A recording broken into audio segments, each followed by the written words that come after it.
Alright, Pastafarians, hello there. Welcome to the studio here. It's sort of an off day.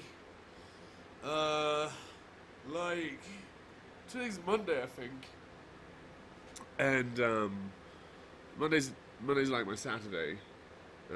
Like, chill fucking dick around day after I've done lots of days in a row of not chill dick around. Like, do the stuff. We went on Friday to go talk to some people. Did we do shit on Thursday as well? No, on Saturday we went and saw Joseph Montano. And that's always sort of awkward because there's just so many people there that it's hard to zero in on each one and be like, this is what I want from you, this is what I want from you. It sort of is this group thing, and I'm never connecting well with the group. Anyway, you can go see it. I got to preach a little bit in the streets. It's been a long time since I preached because it's been pretty quiet down the mall. Not too many people preaching. That's how I like it. I like the music. Jesus Christ, it's hot. Let's see. Look at this ganja right here. How are you doing, Joe? Sleepy. Sleepy? We should go take a nap. I'm just going to sit here in this one-on-one conversation space. These myth addicts can come in and talk to us about the crazy shit they believe. I don't need to recount all the work that I've done. Like, right? It just seems like a way of talking, going over the list and being like, hey, now remember, I'm very, very busy for you, Pastafarians, so subscribing to me is worth your efforts, I guess, I don't know. But anyway, there's going to be lots of no noise, lots of nothing for a while. Unless are you gonna sloop with us, Joe? Yeah. Oh, okay, so I'm going to sloop around with Joe. And if you would like to join our sloop, well, I mean, you can't, like literally. It's 2 players, so you'll never be on a sloop with me and Joe. But we could fucking dip it in for a brig, and we can bring around. You know, bringing. It's almost as fun as slooping. Lots of not talking, probably. Waiting for people to talk to us. I don't know. It's what, 2:30 in the afternoon on a Monday? I don't know when these people show up. They probably have real world jobs, so they probably won't even be here till 5-ish Finkel. But maybe I'll only stream if somebody wants to talk to me. Maybe I'll be like, let's go down there and talk if you want to talk. Though, you know, people in those groups generally, like, sitting here is definitely an invitation to talk. Like, here I am sitting here in a one-on-one channel. Come talk to me. But anyway, I'm gonna fucking play some shit for a while. So you wanna get your skulls? You wanna go get fire skulls? Alright. No, not fire skulls. Just do skulls in whatever town we pull up to. Wow, alright. Because if you talk to someone, it's too difficult for me to one-person fire things. Fireplace is crazy. You gotta be tip of your toes, and that's all you're paying attention to. That's a good point. I guess I'll let you have that one. Yeah. So just do easy skulls around the place. Easy skulls, because you're trying to get to 50? Yeah. Alright. And then if anyone... Oh, Travis Stratham. Travis Stratham is here. Hey, Travis. I've been bumping around in a lot of live shit going on, and I see your Meow.tk is here. Hello there. I see you in a lot modding for a lot of people, Travis. So I hope you don't mind if I add you as a moderator, just so that I can, like, you know, be awesome like everybody else and have badass moderators. No, just because. No, I see you all over the place. I've been bumping into Pine Creek, see how he's doing. I really like his vibe. I like the direction as well that he has moved since he began his work. Then I also, I think, saw you I can't remember. Someone else moderating somebody's chat. Maybe T-Jump. So yeah, they both are very interesting bros. I like them a lot.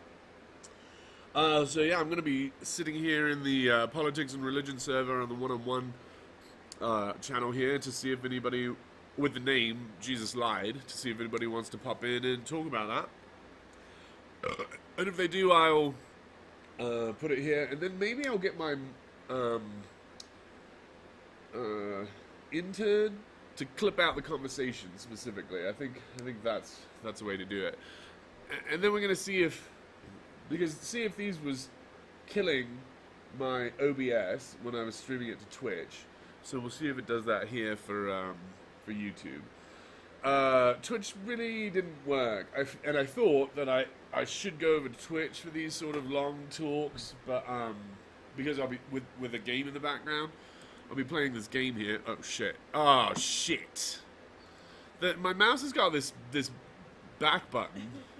It's an advanced mouse. Yeah, and it's funny. This one and that one also have it, and I'm always bumping the back button and going back.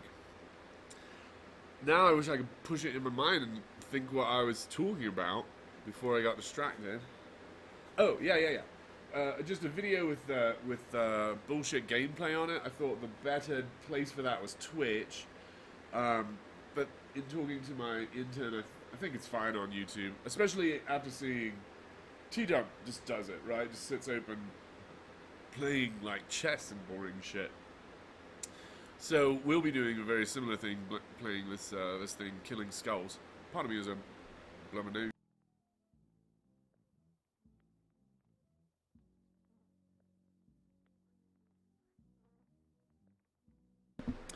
So I am sad to say that I have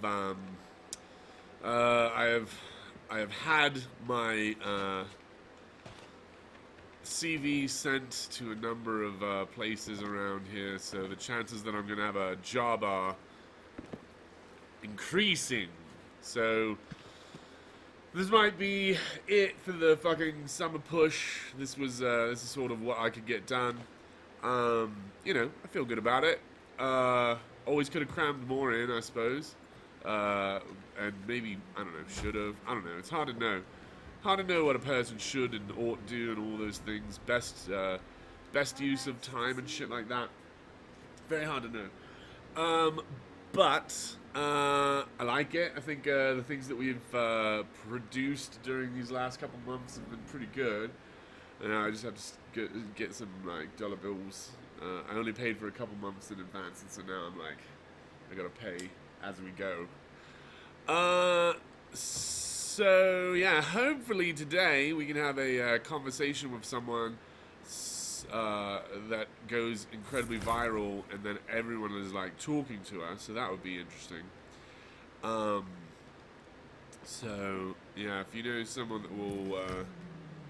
that will give us the virus, send them by into this one-on-one room. No. But so I had this conversation with this precept Steve on Friday up in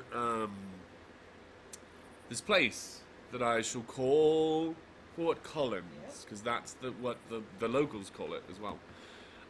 And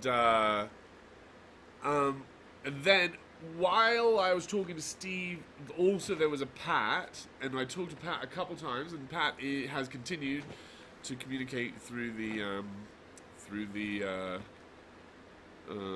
comments there. So we've had sort of a conversation since that Friday.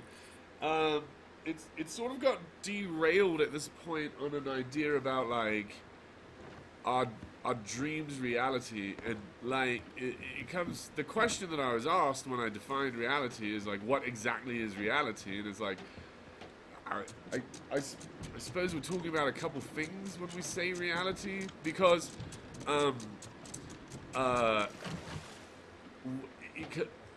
the problem is God's not in reality, because reality is that which the creation is reality. Like, and so the creator is not in it.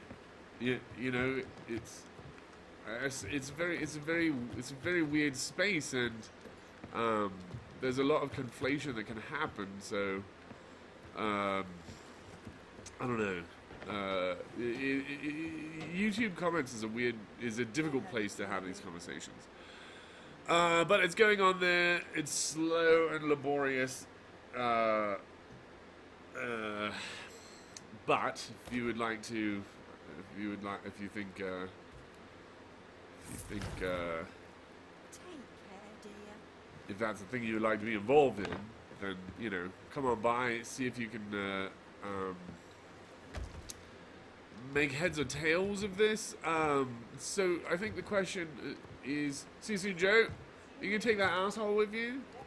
See you, Bones. So I'm just gonna ramble on here for a minute until until I cough myself to death. Until someone bops into the channel, or or I get distracted. This is sort of the stream is intended to trick the algorithm, the YouTube algorithm, to be like, yo, YouTube, well, not trick it, but I don't know if it's not even trick, but like fulfill its requirements. Like if the YouTube algorithm is saying do this and it'll tell everybody about you, well then just doing that for its own sake is not for its own sake anymore, right? It's like, okay, then I will, to show compliance, I guess. Though, yeah. So, I'm not sure the point that he's driving at, and so I can't with this Pat guy with dreams. So I don't even really know how to address the point that he's making. I think he's saying, how do we tell the difference between reality and a dream? And it might be true that you've never been wrong. Every time you've wondered, is this a dream or reality, your conclusions, you may notice your conclusions have been right. I think the answer is your mind can tell until it can't, I guess. I don't know. And then again, by a lot of these definitions, this literally is God's dream. Like, it is a dream, just not yours. It's the way this place was created is analogous to a dream. Like I just don't know what he's talking about. But again, it doesn't matter because we're just here telling. First of all, waiting for people to say, what do you mean Jesus lied? And then have a conversation with us in that one-on-one channel there, and the politics and religion channel. And then secondly, tell YouTube that we are doing the thing that they want. I think. So, I'm going to get this boat ready for sailing with skulls. Skull sailing. And then I'll bop in when I have something interesting to talk about.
Hello, my lovely.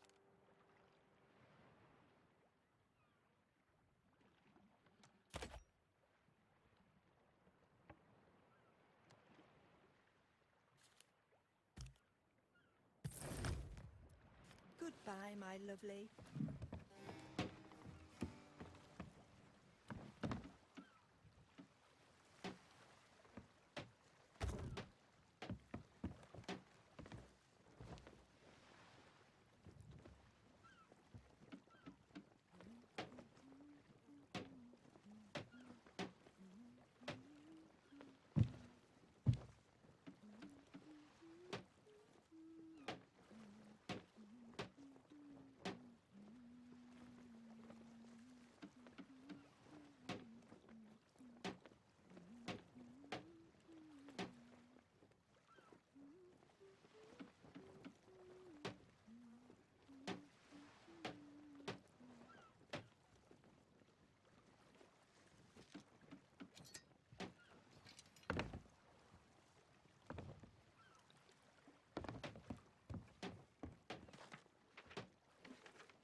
think we just died, ladies and gentlemen.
Hello? Do you want to be friends?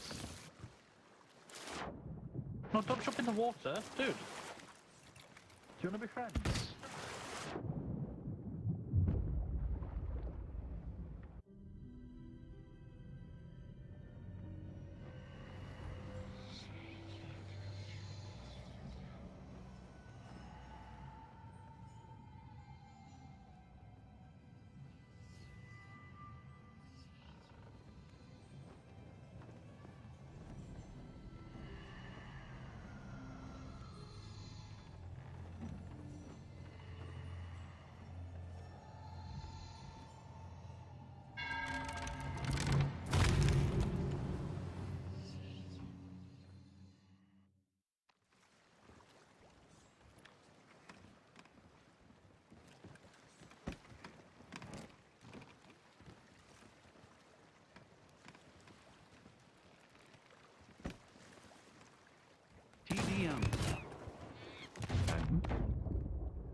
Yo.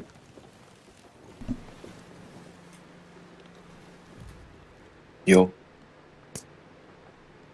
Are you there? Hello there. So, are you atheist or a theist? I'm a Pastafarian, technically. What's a Pastafarian? I am a Pastafarian. Though we are agnostic deists, I suppose. Find the definition. Say again.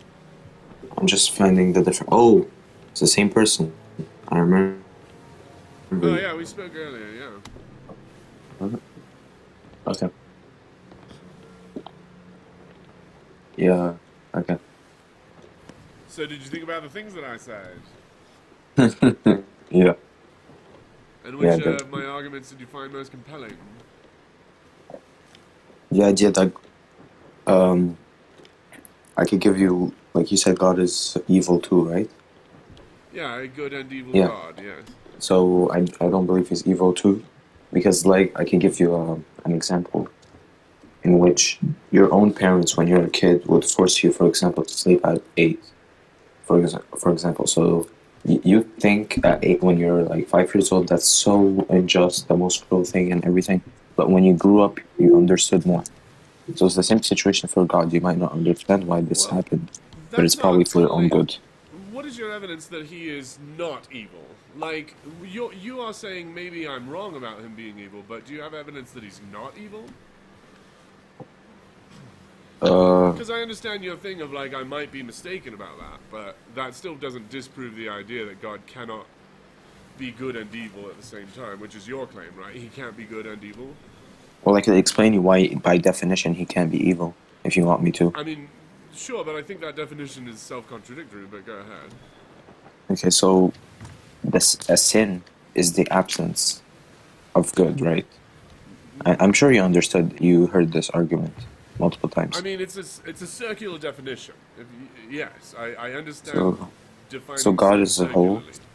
Yeah, so God is a whole. Well, everyone refers to a circular argument, right? Right. For and example, so, you believe in logic, but there's no way no, to I actually agree prove that everybody logic. has a group of axioms that they believe in, Yeah. but I'm saying, you're not deriving sin here; you're defining it, right? Mm. So you're saying definitionally he cannot sin because there's no such way as that God cannot be doing what God wants to do, right? But that's just a subjective. But then you're saying sin is subjectively what God defines it to be, and so in that case, yeah, that's true. But that's not what it is. There's an objective thing called sin. There is immorality, and God didn't define it. He is subject to it like you are as well. Yeah, I believe in objective morality, but Then you for cannot example, believe that. Then you cannot believe that morality is that which does not comport to the nature of God, because then God cannot. Then well, I that's think God subjective sets what's reality. objective. No, I think God sets what's objective. does he though. subjectively do that? No, objective morality is what God put in Right. our hearts. So But you just described. You just said objective reality is what God subjectively says it is. morality, yeah, not reality. Right. So you said objective morality is subjective. Like you define it as a contradiction of itself. How is it subjective? It's what God. Because God So is it's the subjective subject. to God. Yes, That's what you're he's the saying. one saying what is and is not. It's like the youth So pro what- dilemma. Are you aware of the youth pro dilemma? Yeah, I understand what you're saying. So, how is objective morality then for you? How do you see it then? What substantiates it? This I see it's God. How do you see it? right, and you define it that way, but you don't have Yes. evidence that it's God. Well, you don't have evidence that it's not God, right? I'm not saying I do. That's the point. Is you people who hear me say that they're wrong think that I'm saying that I'm right, and I'm not. Well, you're saying I'm wrong, so Yes, that means you're exactly. right. No, it doesn't. It doesn't mean that. Like that's What the does thing it that I'm mean? trying to say is this whole server here has this thing about like if you say something you're saying not the opposite, and that's not true. That's just because Darth Dawkins is an abusive person and has made everyone here make that one of the rules. It's not true. When I say your God self-contradicts and he says he cannot, everyone's all like, so what is the thing that doesn't self-contradict? And it's like, can we talk about the point, which is you are defining morality circularly. You're saying morality is what God says it is. So then, by definition, the God can't do anything immoral. But if I circularly say evil is that which God says it is, and he always is, then it's always true. Like you're just doing like poetry here and saying it proves something, but it doesn't.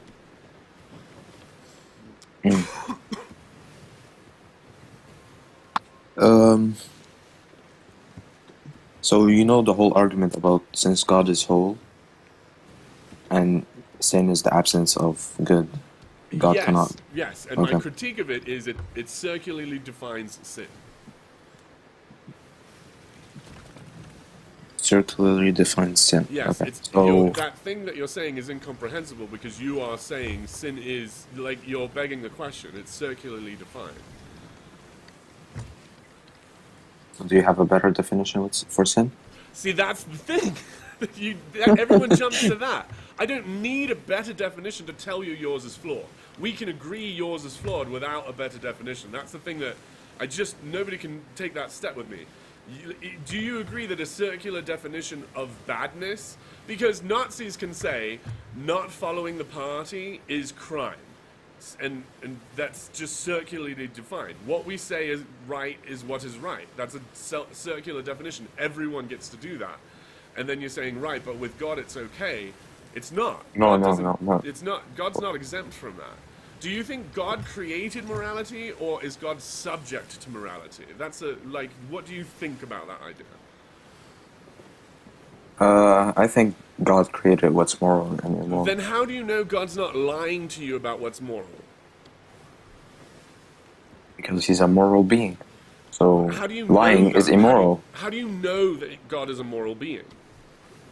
Because lying is immoral and he doesn't lie. No. I'm saying, what is your evidence that God is a moral being?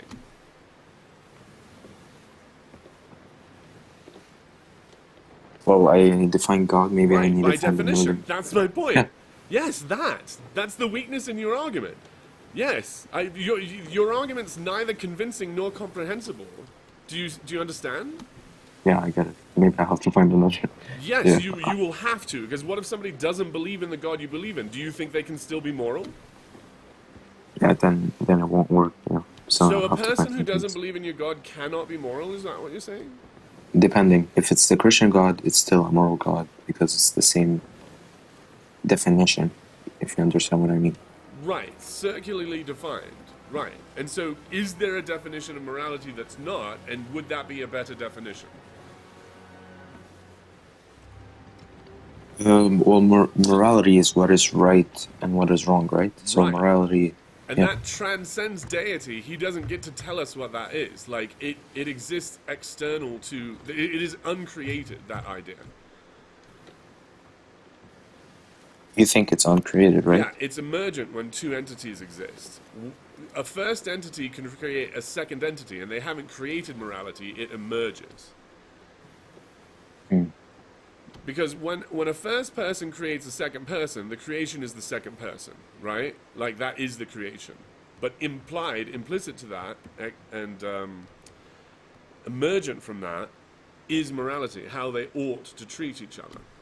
Yeah, but something can't exist without it being created, right? No, not right. Why do you believe that?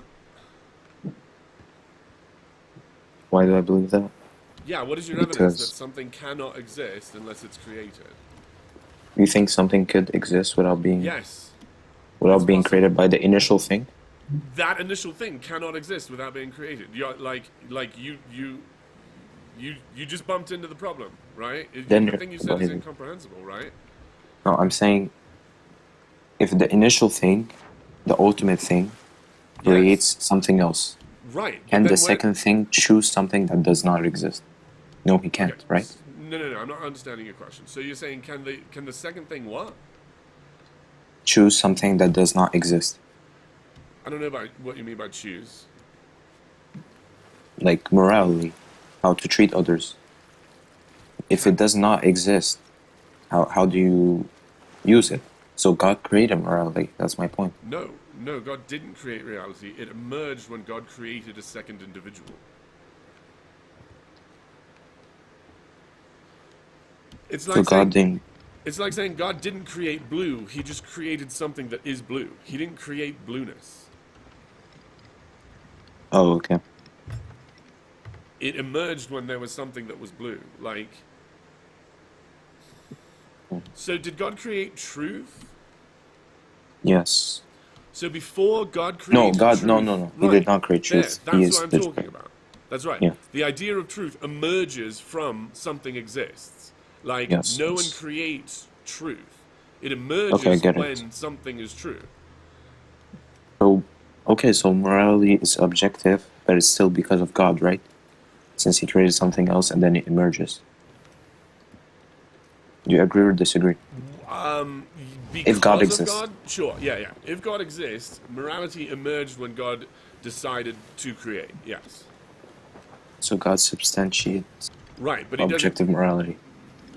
Right, instantiated. Okay. Yeah, but didn't get to Instantiates, sorry. decide what it was. Doesn't get to tell us what it is. Is subject to it like we are.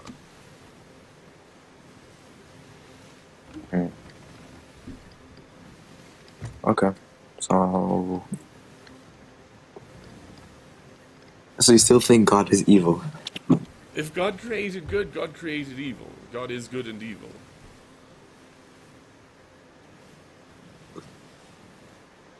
Yeah, Is the let me. creator of evil evil? It depends on the situation. How can that depend? So evil depends on the situation? Is that subjective morality? You need to see the intention on why it was created. Can evil be done with good intentions and it's not evil? Can evil be done in good intentions? Yes. Yes. So and then it makes it not evil. So I can murder with good intentions and it's not quite as bad. That's what you're saying? Correct. All right. But then it won't be murder anymore, right? Because it's good intention. No, not So right. self-defense No. or No, that's in a not at war. all what I was trying to explain. What do you mean? I'm saying the God of the Bible murdered everybody in the flood. Do you agree? Disagree. Everyone in the flood died by a direct choice from the God of the Bible, and some Correct, of them but were not let guilty. me explain that. No, the people that died were all guilty. All the people that died were guilty. How does someone become guilty? How does someone become guilty? Yeah. Well, didn't like in the story just didn't know. Just tell me how a person, goes from being not guilty to guilty. You become guilty when you die and you don't believe in God. No, I'm saying You don't accept the truth. That's what makes you guilty. not accepting truth. Yes, denying the truth after you know it's the truth. If you do not know it's the truth and Are then you're not guilty. Of doing that? Are fetuses capable of doing that? Yeah, you're assuming there was kids alive. Okay. Yes, Maybe I am. maybe God made them What do you infertile mean for by a certain maybe? time. What do you mean by maybe? Are you saying I God mean- must have made them fertile for No, them not to I'm be saying evil? no. I'm saying what? No, what I'm saying is you're assuming something happened I'm in the making situation. lots of assumptions because the record we have of it is very unclear. Yes, I'm assuming Yeah. there were people alive that died, and there were people pregnant during those Yeah, there were times. adults that died. Yeah, but assuming there were people who were pregnant. Oh. Yes, I'm assuming people were pregnant. Are you assuming people were not pregnant in the flood of Noah? I'm taking the agnostic position, which I don't know. Okay, if we don't make that assumption, okay, if we don't assume that people were not pregnant during the flood, were the fetuses guilty? No, So, if there were pregnant people who drowned during the flood, God murdered their babies. Is that right? They're fetuses. no, because let me explain my. Because if someone dies at 70, you don't call it murder by God, right? By definition, it's not murder. Or do you call it murder? I'm saying drown in a flood. Whatever happens to you, that's not murder, right? If God does it. Drowns me in a flood, it is. Yeah, in your opinion, no. No. If God said, I will release a flood and kill everything except for you 8 people on the boat, like, I just don't understand. I just don't understand what you're No, God said, That's I will their kill these time to people. die. That's their time to die. Because he sent a flood. Yeah, if he didn't send the flood, they would die at the same time anyways. Then he didn't need to send the flood, right? Well, he needs to send the flood to make to explain how it works. It has to be logical, right? That is... Okay, I cannot believe that thing that you said. I understand that you are trying to make yourself believe it, and you have to believe something like that in order to maintain your belief. But it's fantasy, it's nonsense. It's not convincing, do you understand? The things that you're saying convince me that you don't care about truth. You're not seeking truth. You're not trying to take this tangled web of unknowables and lie I am. straight. No, You're listen, trying- listen. It's, what is it called where you're trying to make... You're trying to, like, straighten out a contradiction, right? So you're saying there's no contradiction, that God did not murder the babies in the flood. So you're assuming they were babies. You're assuming they're not. Like, I'm saying... I told you I'm saying- taking the agnostic position. That's what I'm doing. Cool. All right. So, in order for there not to be murder during the description of Noah's flood, everyone who dies from that flood has to have been guilty of sin. Is that right? They have No. to have deserved it, otherwise it's murder. Right? Okay, we'll go with that. So I'm saying, it looks to me like the God of the Bible murdered people in the flood, and you're like, not necessarily, right? That's your argument here? Yes. So what would have to be the case such that that's not true? Because I'm saying just with normal assumptions and the things that we can sort of probably guess were going on at the time, people were pregnant, and for him to say these people, these unborn people, deserve death, I'm Do saying people that's live? evil. Yeah. Do people live 900 years? The answer is no, but I don't understand what that has to do with flooding the world and... That is in the story. So the point is assuming that there was kids. That's not really a good assumption, right? No, it's a good assumption. I mean, so think about it this way. And it's also a good assumption to believe that 900 years claim is untrue, right? Like, that's also a good assumption that something... Is it logically impossible? Yes. It's logically impossible to live 950 years. On this planet at that time, yes. Was it illogical? Yeah, logically illogical. It's impossible.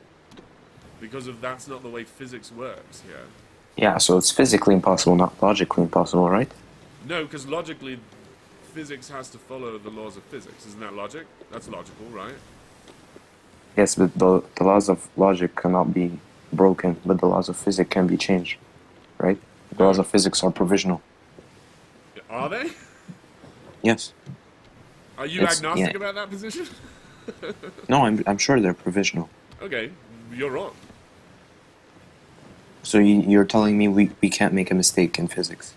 We don't make a mistake and then we change. That's not at all what I'm saying. That's not even close to it. Why do you... What are you saying? I'm saying that there's no evidence to believe that the laws of physics are temporary. That they change. Isn't that what you said? Is that the laws of physics are what? You called them something. What was that? No, of course the law of gravity and all those stuff won't change. That's not my point. My point is it's provisional. That means it improves, it changes, but the laws of logic stays the same. No. The I'm sorry, laws man. of physics don't improve. Our discovery of the laws of physics. Yeah, what My we bad. believe about them changes. Correct. Yes, my bad. Right. But the laws of physics can be broken. That's my point. But the laws of No, logic the can't be laws of broken. physics cannot be broken. In the same way that we refine our understanding of the laws of physics, we refine our understanding of the laws of logic. In the same way, they are provisional on our Oh, understanding. but the difference is by definition, there is miracles, right? So miracles can break the laws of physics, but they can't break the laws of logic. No. So when you're trying to disprove, yes, because there's no way someone touches water and becomes wine, right? So that's the laws of physics that are broken because of miracles. So the only thing that the book and you agree on is the laws of logic cannot be broken. That's what you guys agree on. So you guys gotta Me and prove him that his the Bible yes, and I yes. agree that not that the laws of physics can't be broken. So I cannot agree with the Bible that the laws of physics cannot be broken. You agree that the laws of logic cannot be broken. I agree with the Bible. Yep, about that.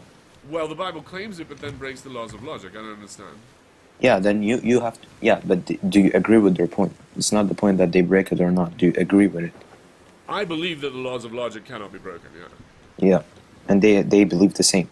No, they So don't. if you want to just No, they claim they believe it, and then they believe they break the laws of logic. They believe they're allowed to. Right? yeah, they don't know they're breaking the laws of logic. So then you have to prove them that they're breaking the laws of logic. That's all. Right, and then But when they do believe it. Right, and then when I do, they pretend that they don't know what I'm talking about. When I say this is a contradiction, they say it's not, when it is. Well, they're just not convinced. That's your point. Right, right. And so, people can be not convinced because they don't want to be convinced because they'll lose their worldview, right? Like, that happens a lot. People, Yeah, but I think people you feel know threatened the when funniest, the easiest thing is always to be, I'm not an atheist. you know, I know I did not say that. I said the easiest thing to do is Oh, pardon me. no, I said that. The easiest thing to do. Yeah, the easiest thing to do is to, for example, tell you that you're wrong, but like on the same time you don't have a better answer. That's my point that I'm trying to stress, and Right, I don't know but why a better you can. answer isn't necessary. A better answer isn't necessary to prove that your answer is self-contradictory. I don't need a better answer to disprove a bad answer, right? So can you disprove Islam? Yes. Go ahead. It's God is evil and it claims it's not. Okay. So by definition, okay. Would that Do disprove you have the God another? of Islam? Would that do it? Yes, if he is. Yes, it So, would. right. So if I showed Allah doing anything evil, that would disprove the Muhammad book, right? Yes. Right. So what does that evidence look like? I'm telling you, literally, to a Muslim, they will not accept anything, even though they'll say, "Yeah, all you have to do is prove it to me once." I don't. Every time I bring one, they're going to be like, "That doesn't count," just like the Christian. Okay, so how about you have another contradiction? Yes, I have many contradictions. Yeah. Can you give me another one? What's good enough? What would be good enough? How is it even possible to convince to someone who doesn't want to be convinced? Is it possible? No, if someone doesn't want to be convinced, it's impossible to Right. convince So them. if they're there in bad faith, why give arguments? Oh, so you believe I'm in bad faith. Okay. I believe people do not want to determine whether what they believe is untrue. Yeah, I think it's very common. If I showed you a contradiction, would it be good enough to prove that the Quran is myth? I'll have to read about it first and then I'll come back. If I don't find the answer, then yes. What do you mean by answer? I mean that someone else responded to this argument. Because maybe I never heard of this argument and shows that it's actually logically possible. Right. So how would you be able to tell if something in the Quran is a contradiction or not? Like what would definitely be a contradiction? If it breaks contradiction? Yeah. So if they say two contradictory things, obviously I contradictory. only tell the truth and sometimes I lie, right? Does that count? Is that a contradiction? If the God in the Bible or the Quran says, I am only capable of telling truth, and then says later, I am capable of lying, then that's a contradiction, right? Yeah, I know the thing about deceiving the cross and everything. Yeah, I know this one. Right, so that's a contradiction. So there you go. I've given you enough evidence to disprove your belief, right? Yeah. And yet, I'm pretty confident you definitely won't.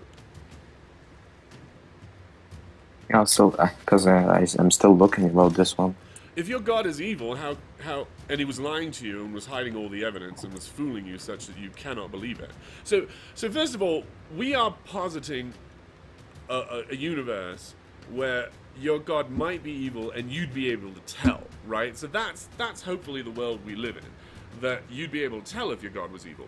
But why on earth would that be the case? If your God is evil and is lying to you and saying he's good, such that you cannot tell the difference, how would you prove you're not in that universe? Well, you can't. But What do you mean? that's He can do whatever he wants, right? He can do anything? yeah. So why did you just say he can't? Like, literally, what do you mean? No, I mean we can't. Sorry, we can't. Oh, gotcha. I'm catching up. Sorry, my bad. So that's the point. We must be agnostic on whether God is good or evil, because he might be evil and lying to us about it. Yeah, it's but possible. I think it's a positive. Well, it's the same thing as thinking you're determined or you have free will.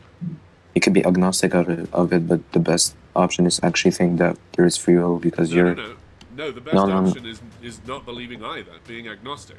Agnostic is a position where you hold both positions.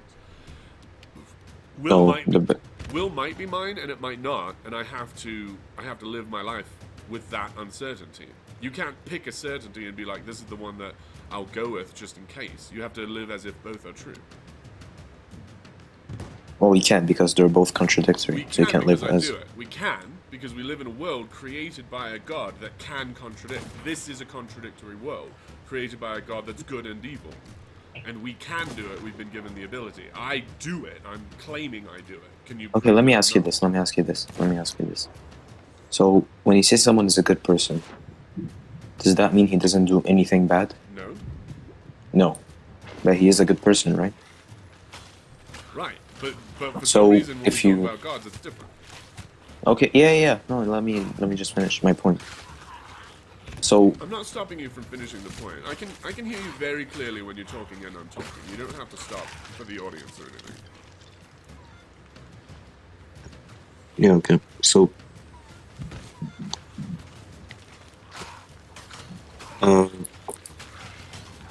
yeah, so is this statement contradictory when you say someone is a good person? I can But say he someone does- is a good person and an evil person, and that's not contradictory. Do you agree? Yeah, you could say that. And I can say a God created good and evil, and that's not contradictory. Do you agree? Yes. It's only contradictory when a God says, I am not evil, I am only good, and then you see him do evil. That's where the contradiction arises. Correct. And if you literally believe that's not possible because God is defined as anything God does is good and anything God does not is not good, then it's meaningless. Like, that literally doesn't mean anything. We'll have to talk about something else. Instead of good, we'll have to talk about ethical. You know, is it ethical for God to send anyone to hell?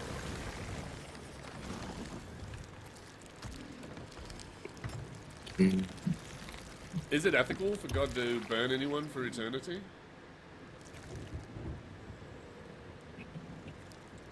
Well, I don't think so, but that's not the point. It's not my decision, right? Well, but then, Oh. no. If he does something unethical, if he burns someone in hell forever and they don't deserve it, that's unethical, right? And then, if he did that, he'd be breaking. Like, would it be good? Like, if God does it and anything God does is good, would it be good to be unethical in that case?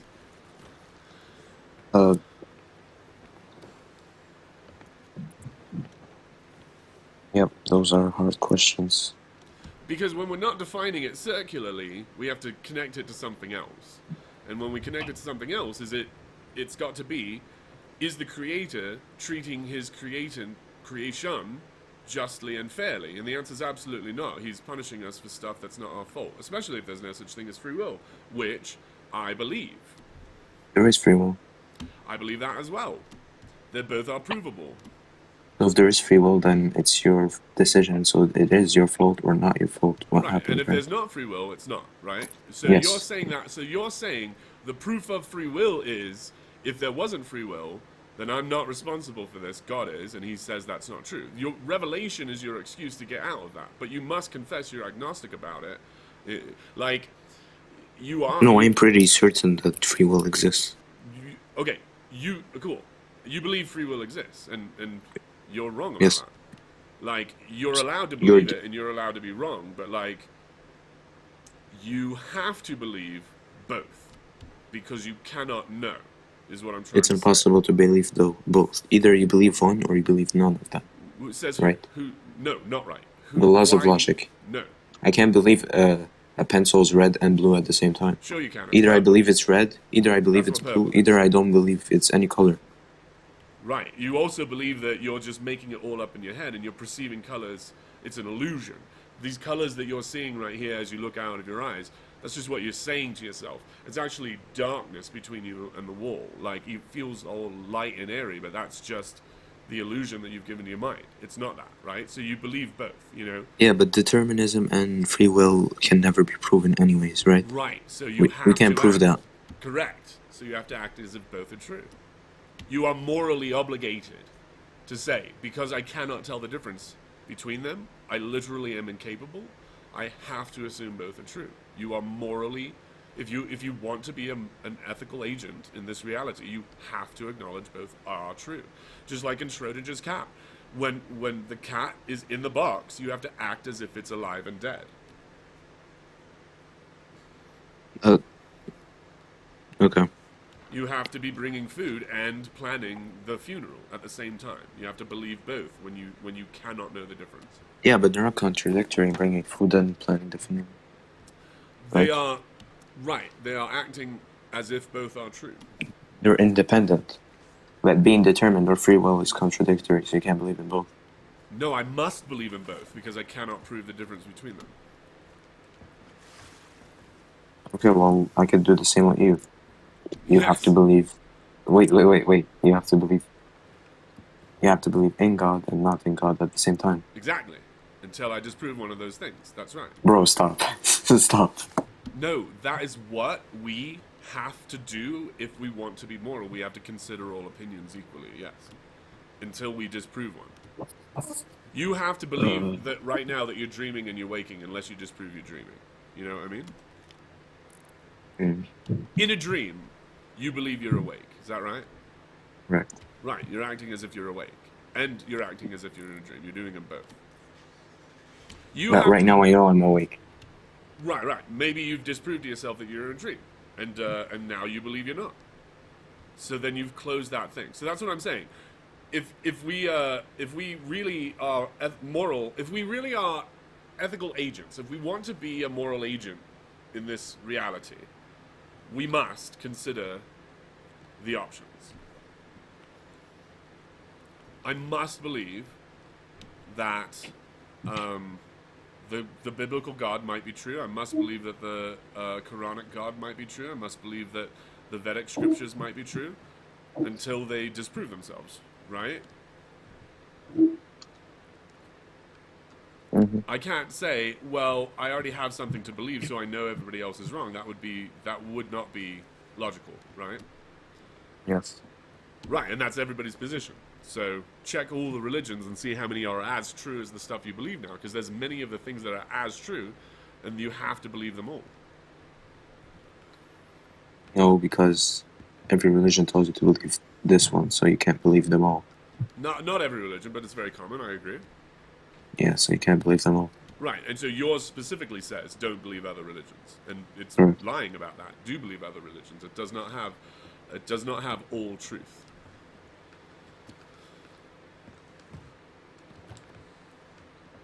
Yeah, it was a good conversation, but So how would you be able to tell if your God was evil and good? well, by definition, you can't really. So If your God was by definition evil and good, how would you change your behavior in this world? Like, would you behave differently from day to day? no, the same. That's what I'm saying. In the Euthyphro dilemma, it seems like God defines good, and it's not true at all.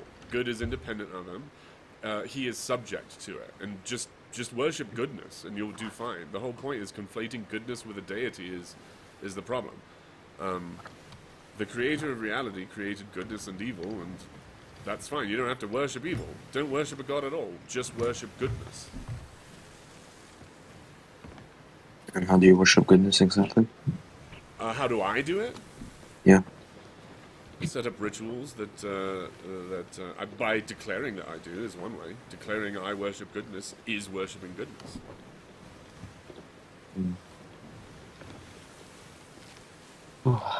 Yeah, How do you worship an idol? you pray. Well, there you go. I pray to goodness and I pray to truth. I worship truth. And so does God. The point is, being subject to something is tantamount to worship. God is subject to good. He doesn't. If God defined good, it's subjective. It has to be external to him for it to be objective. No, what? Oh, okay, yeah, I get it. Because God didn't create facts, you know, like they are external. God existed before he created anything, and that was a fact. And before or in the space that God didn't exist, then God doesn't exist, and that's a fact. In the godless space, there is a fact, and the fact is, this space is godless. So it doesn't take a God to create the idea of fact. And good is the same way. Good is how ought to two things treat each other fairly and equitably.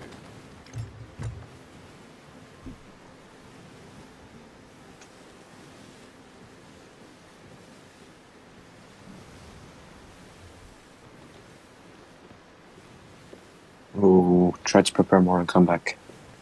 Take your time. I'll be here a lot. I've enjoyed our conversations, and if you'd like to see them, I'm streaming this to a YouTube / Dork Shop, the Dork Shop. If you want to check it out, I'm a Pastafarian. You can YouTube probably / search me there. TheDorkShop.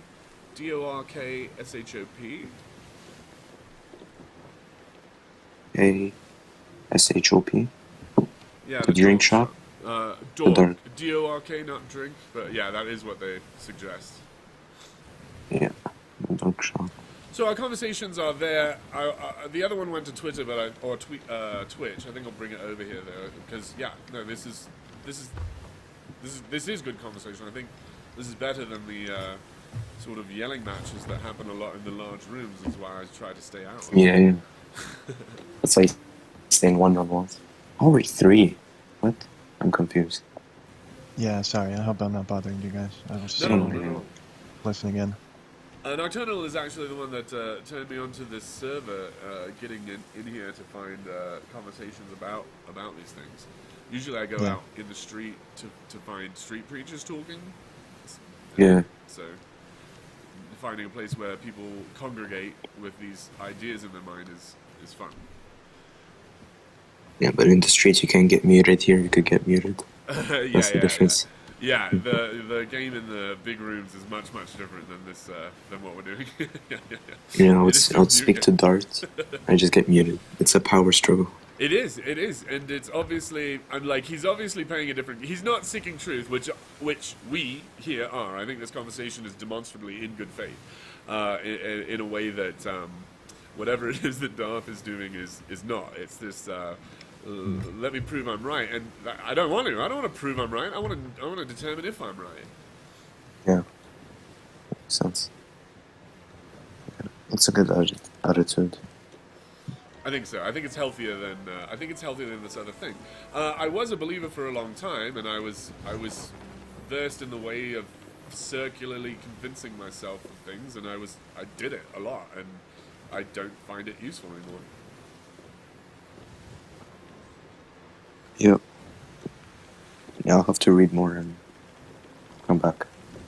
I hope that you do. I very much hope you do. Yeah, I do. Good luck. Be safe. You too. No, I do enjoy this. This place is a lot of fun. Though talking to Darth and those others and asking, getting involved in the debate sounds, differently interesting. I would very much like to, but I'm gonna practice a little bit more first. Yeah, well, if someone says they're a presup, just don't waste your time. I mean, if they say they know what you think, then what kind of conversation are you going to have? Like, it's not going to be about who's actually right. It's just going to be them stating that they're right, and there's no actual like examination of beliefs. I It's agree. just It was a very weird conversation I had with that Steve guy this last Friday on Presup Ideas. Was I would make all my points and then he'd just sort of smile at me and be like, "Yep," and that's the plan. And like I don't see it. I don't know how I'm going to be convinced of any of this other than an act of a miracle. It will take a miracle to convince me. yeah. And they're like, right, wait for your miracle. It seems like a weird thing to proselyte. Yeah, Presup's getting more popular as an actual idea. I kind of feel like it's kind of like a concession that it's not really possible to like convincingly defend Christianity. So it's kind of Right. they're kind of relinquishing that whole thing, and they're just saying, I'm not even going to bother with this. I'm just going to say it's right. Right. And it's correct. And I get that idea, and then to be like, and that's why I'm not going to be involved in the debates anymore. But then to be like, and now I've got the best way to debate of all. It's just a weird jump to be like, I look amazing in front of an audience. Is very strange. Because you can tell every time Darth is talking, he is caring about how this sounds to those who observe it. It's like a Discord congregation, yeah. Right, He's got like right. fanboys Yeah, and his little super cult fans is everywhere. really weird. The way that he has of like engaging, be like, isn't that right? It's and very often saying like everyone in the room can see like these are very obviously cult tactics of like groupthink and the way he rhetorically asks questions, and then some people literally give him the question. It's like, does everybody understand that? And then someone's like, please explain it to me, Darth. And it's like, wow, he really has built a culture of that, of like, I am the teacher, you are the students. Everybody sit at the knee of the master and learn these amazing jiu-jitsu techniques. It's just insane. Yeah, it's really fascinating. And then, like, I'm not the first person to say it or anything, but his projection is embarrassing. Just how many times the things that he's saying is exactly his move, and then calling people names for it. Like, when he asks one of his very first questions, his very lotus questions, and then goes, it's a simple question. It just is crazy. Like, are you hungry is a simple question. What is that which is impersonal and a mind that secures all that is possible is not at all a simple question, and he knows it. It's insane. Yeah. Yeah, he keeps it vague. He doesn't really want to like define all the terms. There's always a trick in there. Yeah, it's always from the beginning. If you say yes, then you've accepted all of his premises, and it just isn't. It doesn't look fun. Like, it just always looks like abuse, and I just don't understand the purpose of it, other than to cause these people to stay inculted. It just really is the techniques you see in these cult groups. Yeah, and well, the strangest thing with his following is that he's a real scumbag, and it's really interesting for people to like cling to him if he's not even a decent person. Why are people even like listening to him? Like, he might be Yeah, I think a good argument against his God is, if Darth Dawkins' God is real, then Darth would be becoming less of an asshole. You know, like, I think that's a real good argument that he doesn't know what he's talking about. He's getting worse. Yeah, and also if God intelligently designed everything, then why is he such a dick? Yeah, he's. I think he's a clown, and I like watching the clown show. You know. Yeah, I think it was George Carlin who said you're born in the world, it's a freak show, and if you're born in the U.S., it's a front row seat Yeah. seat to the freak Yeah. show. Yeah. Yeah. And this guy's at the top of the freak show game. And then talking about gaslighting and things like that, as if it's not his like number one. He talks about it. Yeah, he's like, I won't be. He's gaslighted. I'm not gonna let people That's come in here and hilarious. gaslight me. And I'm like, oh, all right. That's hilarious. It's literally what he does. His big old move. Yeah. The world as you understand it isn't, and you need to understand it the way I do. It's his only move. Yeah.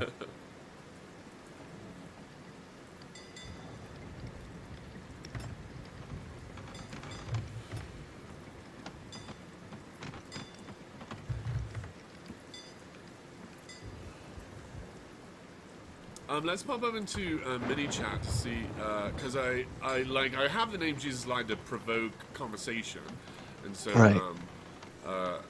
and I mean it would be I don't know how to make a channel or anything and be like Mitch's one-on-one or anything like that, but you know, I just you know, chilling in the server. Let's pop up to mini chat real quick. Sure. Also, I'm trying to sail this boat over here through this storm, and I think it's on fire a little. Okay. Yeah, I've never played that game. Yeah, it's a good time waster. Or maybe content generator. Mm.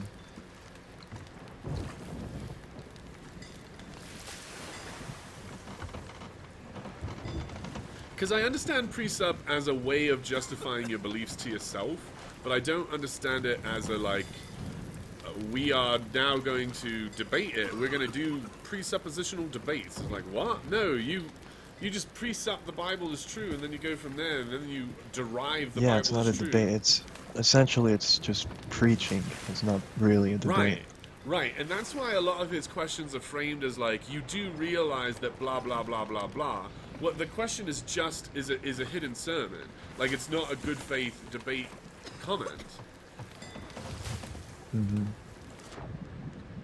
And if you do it back, his Darth's very first line is, "I don't need a college lecture about community college lecture about this." And it's like, He says that a lot. Yeah. yeah, as if it's not what he does all day long. Is just this community college philosophical lecture. And it's like, dude, you don't even know what you're talking about.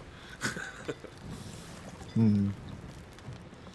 So yeah, the hypocrisy is embarrassing, and I think everyone sees it, except for a very like this unless it incults you. Like what he's doing is, believe me, no matter what, and that's like the number one rule of cults is the infallibility of the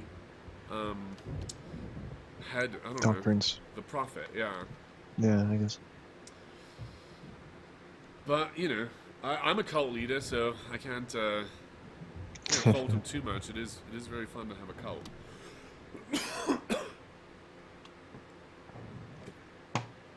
Yeah, I mean, I imagine he derives a lot of pleasure from his Discord internet fame, because you know, from what I've heard, he's like a you know, divorced, you know, pretty old guy at this point, from his 60s, early 60s or something.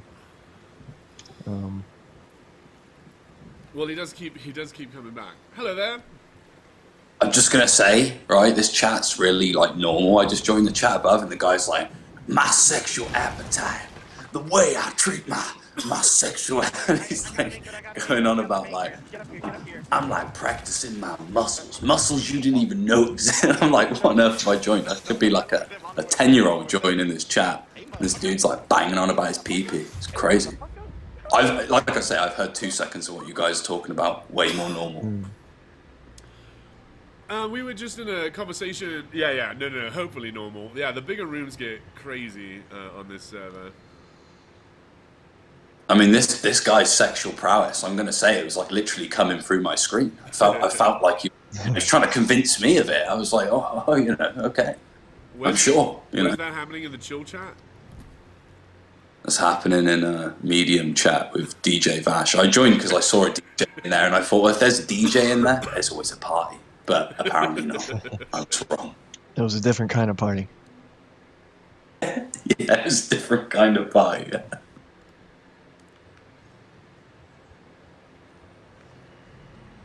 Anyway, go back to ignoring me. I'm not even here.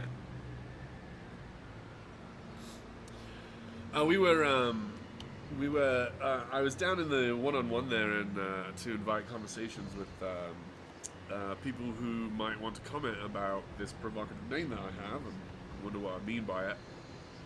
And then, so I was in a conversation, and then Nocturnal joined the end of that. So we were wrapping that one up and then talking about sort of, I've had about a month's worth of experience here with presuppositionalists and communicating with them. So we're kind of talking about whether or not that's a sort of good faith way of having conversations and why it's so common here. Oh, certainly, yeah. I'll let you two get back to it. I'll make a drink and I'll perhaps give you my own comments in just a sec. It's pretty interesting. I'm out here in Colorado. Myself, I'm a Pastafarian street preacher, agnostic Pastafarian, meaning that a person's got to confess what they know and what they don't know. And that a lot of people say that the thing that I talked to a guy last Friday, and that's on my YouTube channel, which we're streaming to now. You can find me under Pastafarian Street Preacher if you would like to see it later. But the conclusion of this conversations was that I was saying to the Presup, I cannot believe in your God until your God decides for me to, and that he's going to convince me if he wants me to believe it, and that would look like a miracle. And so I cannot believe it until there's a miracle. And he basically smiled at me and said, yeah, that's right. And then he felt as if he had concluded his argument. And then the point is, no, I'm saying the miracle hasn't happened, so I know you're wrong. Like, I can't be like, you're probably right, I'm just not allowed to know it until then. Until it happens, I literally, by its definition, know it's not true. So, I don't know what to do with that idea. I think with anything like this, there's certainly like I'll just quickly make this comment before I make a coffee. But there's a history to the argument, and I suppose that's kind of overlooked. Maybe like the underlying epistemologies, right? Like if you look at kind of different views as to how we know things, you know, there are those that fall more into classical foundationalism, right? And there are those that adhere to something more like epistemic holism, right? So when you're dealing with two different frameworks like that, I think that even terms like when we talk about justification, I think that even that takes on a slightly different form, right? To justify something within a classical foundationalist framework is going to be vastly different, although it's going to have some overlap. It's going to be vastly different to like how a coherentist thinks that claims are justified. So I mean, that I would say would be part of the historical argument, and then you have to kind of move from there and look at the various sort of starting points, you know, of autonomous epistemologies and theonomous epistemologies. You need to look at kind of where the rationalist is starting, where the empiricist is starting, why is pragmatism an option, right? And I would say the history shows that, you know, like people go for pragmatism when they see a failure in classical foundationalism, right? But yet it only skirts the problem. So it's like kind of assessing the conversation that's been had and kind of saying, I think that, I suppose I just think that's kind of more important than just saying, yeah, I presuppose stuff, we all presuppose stuff, or you know, just making an argument like evidence is actually gonna prove anything to you. I think that, again, evidences would be something like justified by a framework as a whole. So, you know, if I have a theonomous framework, you know, I have room for prayer, things like this. I have room for talk about these things in a way to even have some real notion of the thing. Whereas, you know, if I'm strict materialist or something, and I come to the table and someone's like, come on, let's talk about souls. He's going to say, souls? Souls? You know, what you want about? Do you mean your brain? Do you mean your heart? Or so, do you know what I mean? So I think that these different frameworks are going to have different terms. Different terms are going to come from, they're going to have different histories throughout time, right? Like these terms, movement. I mean, I'm sure a lot of people here, when they talk about movement, don't mean what Aristotle meant by movement, right? Or if they talk about cause, they don't mean what Hume meant by cause. They mean something perhaps more like what Plato meant like cause. Or maybe they do. Like, again, it's one of these things, like these terms and views. And I suppose, like, part of the argument of the presuppositionalist is kind of like, what in your view is satisfying all of these various other kind of things that you're appealing to? It seems that they're kind of like arbitrary and kind of like just oh, they just have to be or something. Anyway, I'm rambling, but I need to make this drink.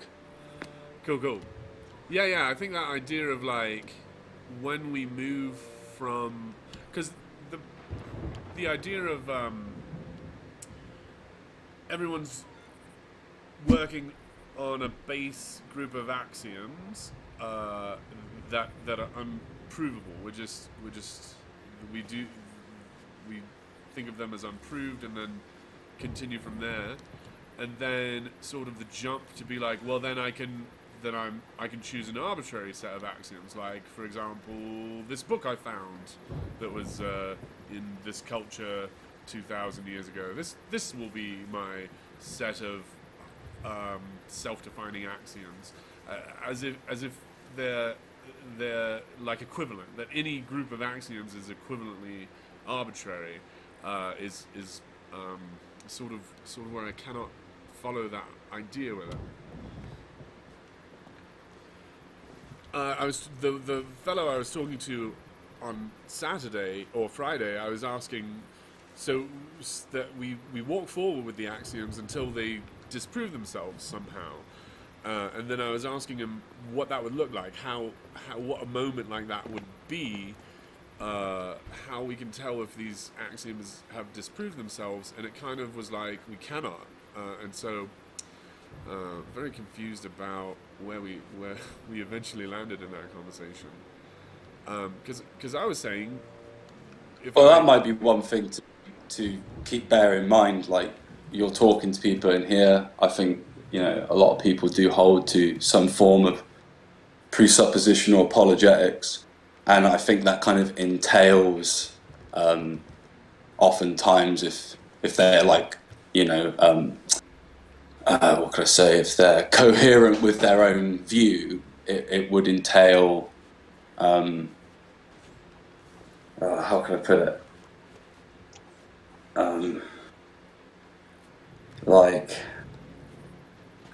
you carry on for a minute, dude. I'll get back to you on that. No rush. Take your time. Because I think that I'm also killing pirates here, so do pardon me. I think that we can hold a belief until it's... Yeah, to be honest, I think we're both doing I'm trying to make a coffee, you're trying to kill pirates, and I'm also trying to have this conversation. So while I'm not talking, I'm actually going to finish this coffee. Next time I talk to you, I'll be so on the ball, you're going to have to stop killing pirates. Hopefully. No. I'll never stop killing these pirates. No.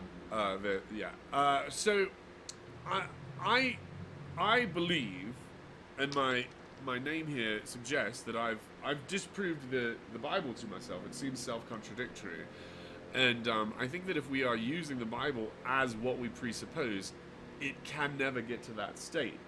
And so I don't know why people who are walking forward with those beliefs are acting like that's sort of an adult position to have.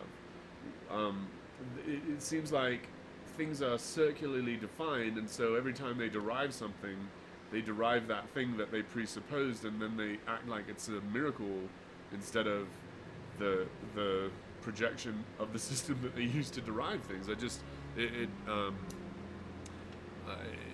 weird. It's a weird sort of cycle, because I think the description of who bought the potter's field is enough to disprove the Bible. I think in one book it says that Judas did it, in another book it said the high priest did it, and I have no idea how that's the same story. And so for me that's a contradiction in the Bible, and they're like, well, but yes, if we're willing to say it's not, we can find a way such that we can. And it's like, right, but why on earth would you be willing to do that? Why? What is the purpose of... I would think at some point, perhaps you're talking to like those who kind of view it like that. I would kind of agree with you that there is this kind of view where it's like one's just coming to a book. I think that like divorced from the tradition, a tradition that gives us a book, right? A tradition that already has a liturgical practice, already has a priesthood, an altar, a sacrifice. I mean, this is a document that details some of that and points us and has us in line with that. But I would agree that it's kind of like in the abstract, it's kind of like, you know, just picking up something and going, oh, I kind of like this. This is nice. Yeah, that's not really very coherent. Maybe like, I don't know, that's not like, I kind of get what you're saying, but I would think that that's perhaps like coming at this, looking at this like, maybe you debate a lot of like Protestant Christians who kind of have like this view where it's like you get a book and then you kind of start with Adam and you try to be a bit like Adam, and you try to be a bit, you know, you just kind of build up or you pick the bits out that you like or something. Yeah, I think that's pretty divorced from what Christianity actually is. But yeah, I understand the critique there for sure. And then I don't understand why it's considered a debate style instead of a not debate style. It's like a belief style, but then they bring it into like the debate spectrum as if it's going to be convincing to an audience. Because you know, you see Hitchens's debates and things like that, and you wonder what the purpose of a debate is or was.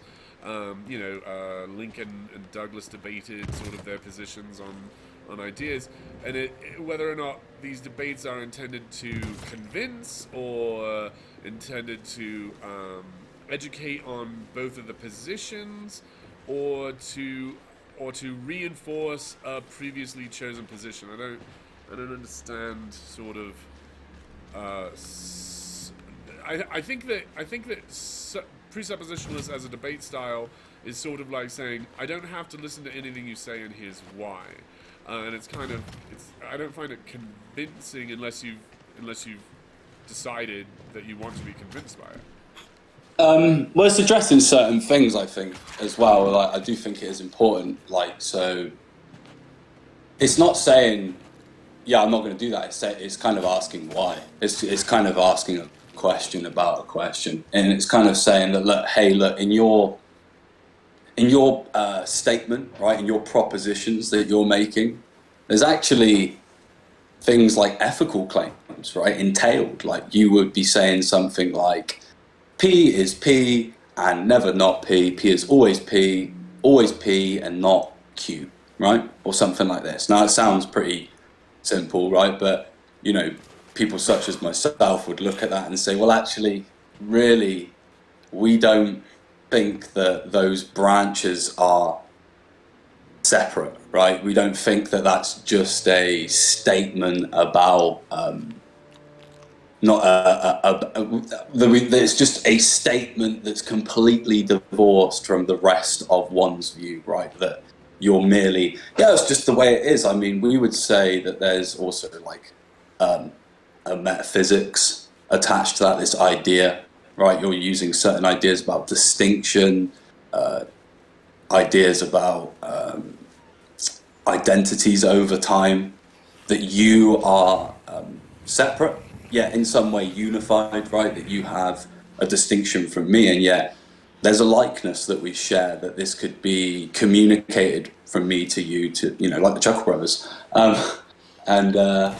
You know, so I think that there's those kind of underlying things, and there's ethical things, like why ought I believe that P is always P? Like why, you know, does your debate or argument or proposition also carry the weight of truth? Another thing that's kind of presupposed in the statements that you're making, right? These claims about reality, the reality that I share with you, right? So what it's doing is kind of asking, like, or what I see oftentimes happen is it's kind of saying, yeah, how does any of that make sense, right? So you want all these things, but we could begin to look at some of these systems, right? We could look at how a lot of times, a lot of these systems will boil it down to one thing, right? So that's another presupposition in this view, that things have to be simple, that everything is ultimately root one, that everything is unified in one way, right?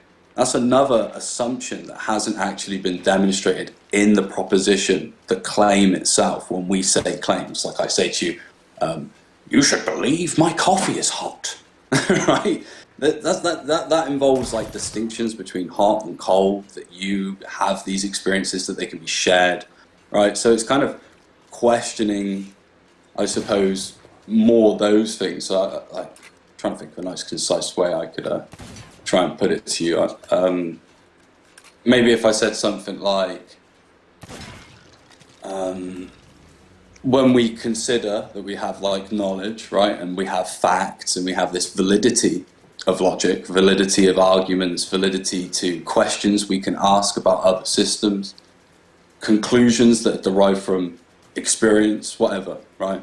There's a kind of question, I think, that certainly arises, and I think most, if anyone, if they're the sort of reflective inquirer, they'll ask this as well. They'll say, you know, how does my human reason actually accomplish what it sets out to do? And like, you know, I want to know reality. I want to know what's true. And within that sphere, can you determine that it exists, right? Because if you think about it like this, everyone presupposes something to have a pre-commitment, right? In using logic, reason, evidence, arguments, whatever. And no one's neutral, right? There's not like the propositionless man walking around, I don't believe anything, right? No one's presuppositionally neutral when it comes to factual questions, experience. And because of that, there's this thing like the use of reason, logic, evidence, arguments. It's not going to be proven by experience or reason, because it is that by which I or you or anyone goes forward, proceeds to prove everything else by.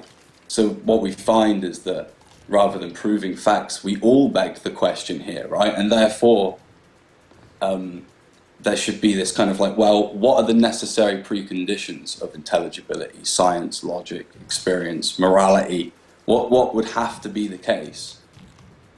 Ground and justify the use of reason, logic, evidence, arguments. And isolated in my own sphere of reason, right? Can I determine that these are legitimate processes, like that they can actually know anything at all? And so I think that like what the transcendental argument is kind of doing is a bit like, it's similar to other arguments people make. You go, well, look, in order to have this thing, we have to have this thing, right? And I would say that I would make that argument and take those types of arguments a step further and say, well, actually, in order to have any of those things, we're going to have this thing, right? This thing has to be the case. If we have like a kind of space there. And we look at, you know, because I would say, you know, maybe this is another thing. Any worldview that kind of denies knowledge or makes knowledge impossible, says that you can't learn, right? I would just kind of straight away just knock that out of the box. Just be like, well, this worldview can't even get off the fucking ground. Like, how's it going to tell me how to live or what I should or should not do? Like, and I think with a lot of these views that take the classical foundationalist approach to the world, they get caught in that circularity at a kind of normative level. It's real because it's real, right? That's not like really justified or answering anything, you know. It's kind of like not really answering the question at all. It doesn't actually give me a coherent system. Ramble, because I realise I'm just rambling now. No, because I think I think you did do the sort of the lap around the reason, but I think the point is, by the time we get to the end, we're answering a different question than we asked, because we asked, what is happening, and then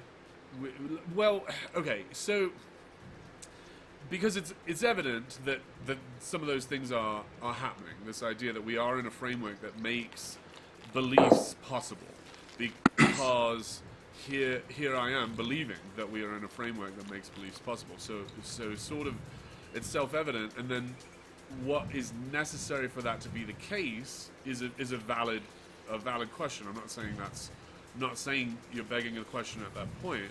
I'm just I think, to be honest, you kind of said what I wanted to say there in about 10 seconds. I think you kind of nicely summed that up there. That's right. Kind of what yeah. Right, and so we are all in that position of like, what is it that I am catching up, right? We're all in that position of I began ignorant and I believe things, and how is that even possible? Where do I go from here? I think that's totally fine, and answering those questions is great.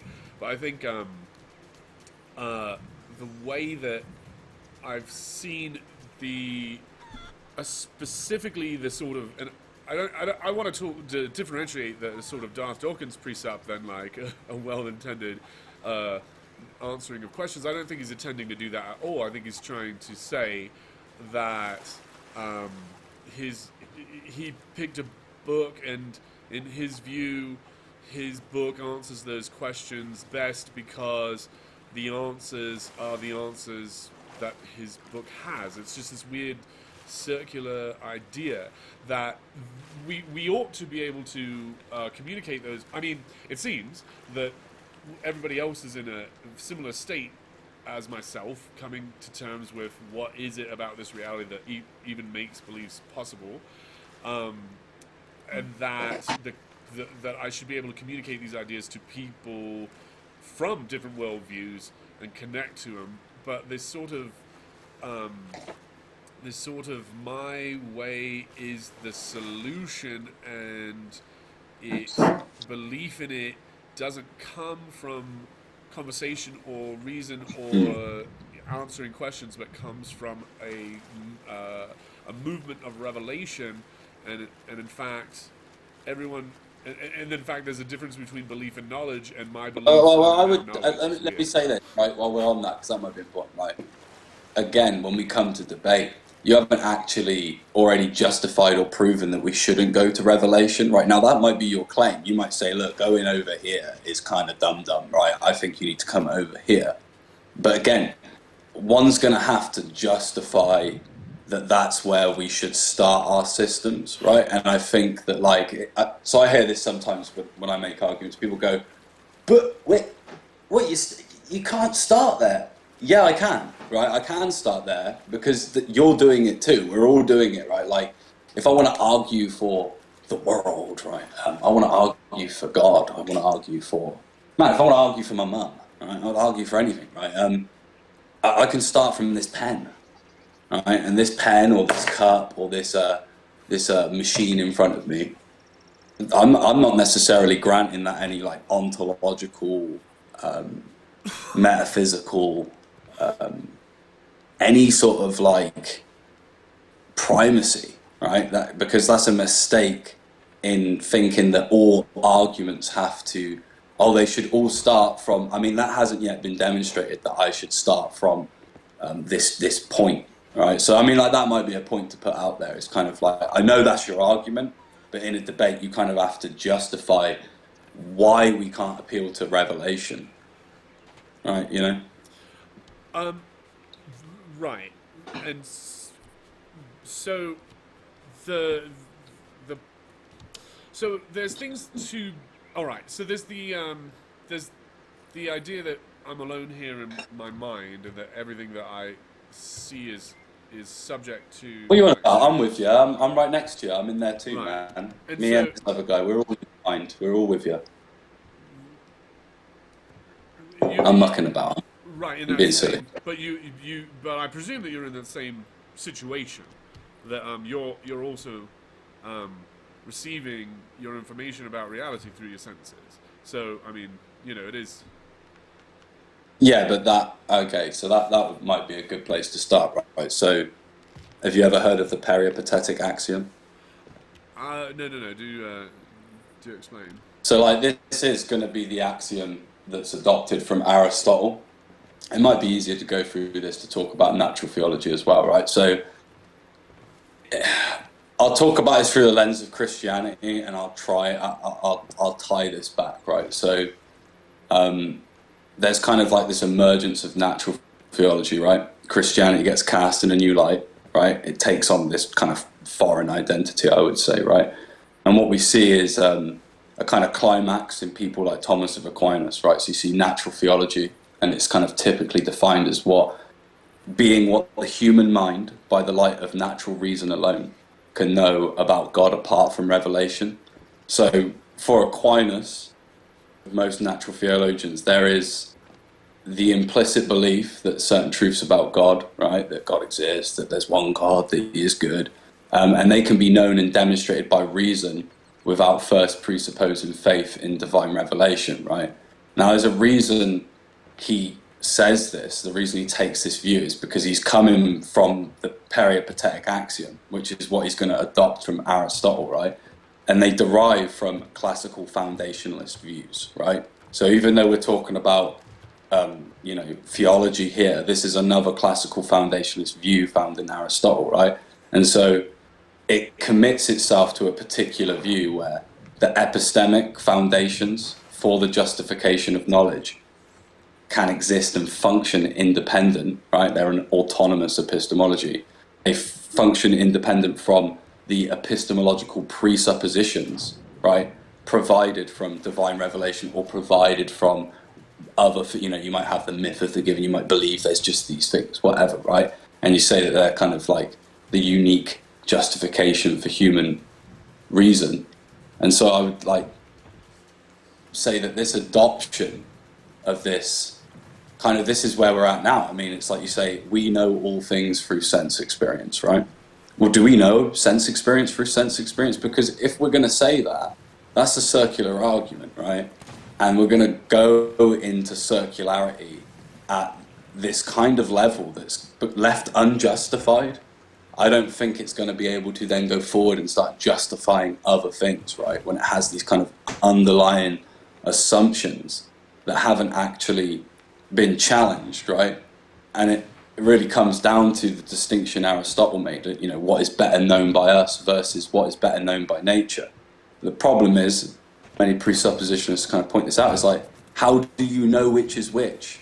How are you doing that? Like, what's the guarantee that you've got that figured out, that you know what is better known by you, right? Do you know what I mean? So it's like, I think that view, I agree, right? There's no doubt, 100%, we learn from experience, right? Like, go into the world, I do things, right? I'm talking to you right now. But I don't think that then grants that that's how we make arguments, or that that's how the world works, or that grants a supremacy to you have to start with this. But I think it's just a description of our situation. I don't think it's an argument for anything other than I'm looking at the world through bars. Like, it's not saying this world is a world through bars. It's saying... Yeah, but think about it. Think about the assumptions you've already made. Right? Individual, distinct from other things. No, external world, right? Yeah, you're Right. doing it. But Think about this, right? an If you assumption. didn't ever get to the external world, if you can't be sure of that, and your internal spiritual world relies on that world being the case, then we could just Occam's razor off your inside spiritual world as well and say, there's no reason for that to exist. Like, why would you suppose that exists if it's dependent upon this other thing? Right, that move right there is the thing that I really just don't understand. I don't know what you just said there, because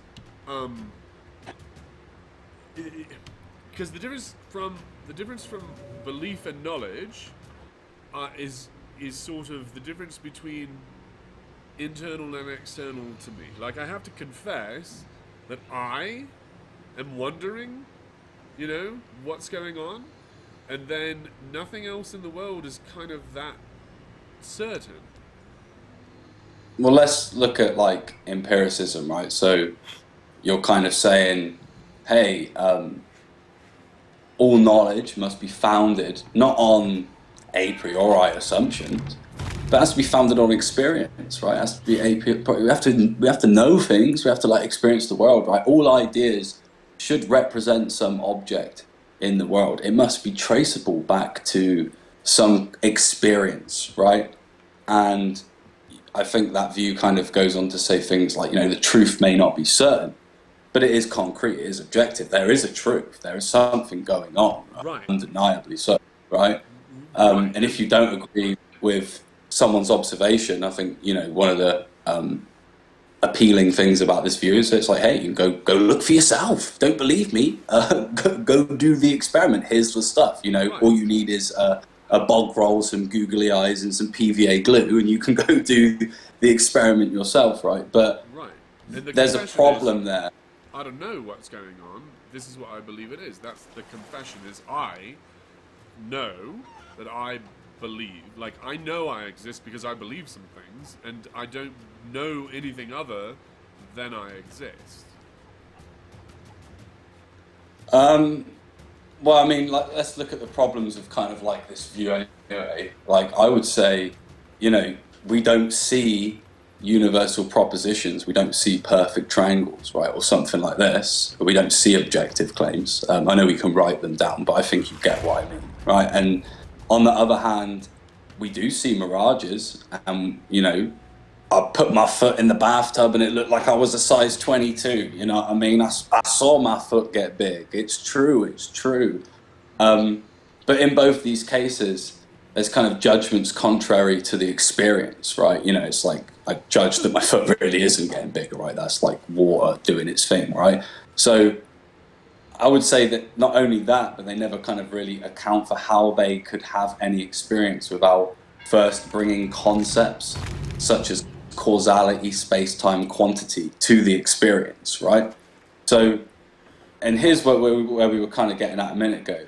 There's kind of like this big problem that kind of happens when you actually take this shit seriously. Like, do you actually buy into this, right? Because, like, if you ever read Locke kind of has this realization that though our ideas come from our perceptions, the only objects of our minds are those ideas, right? Your mind never makes direct contact with the external material world.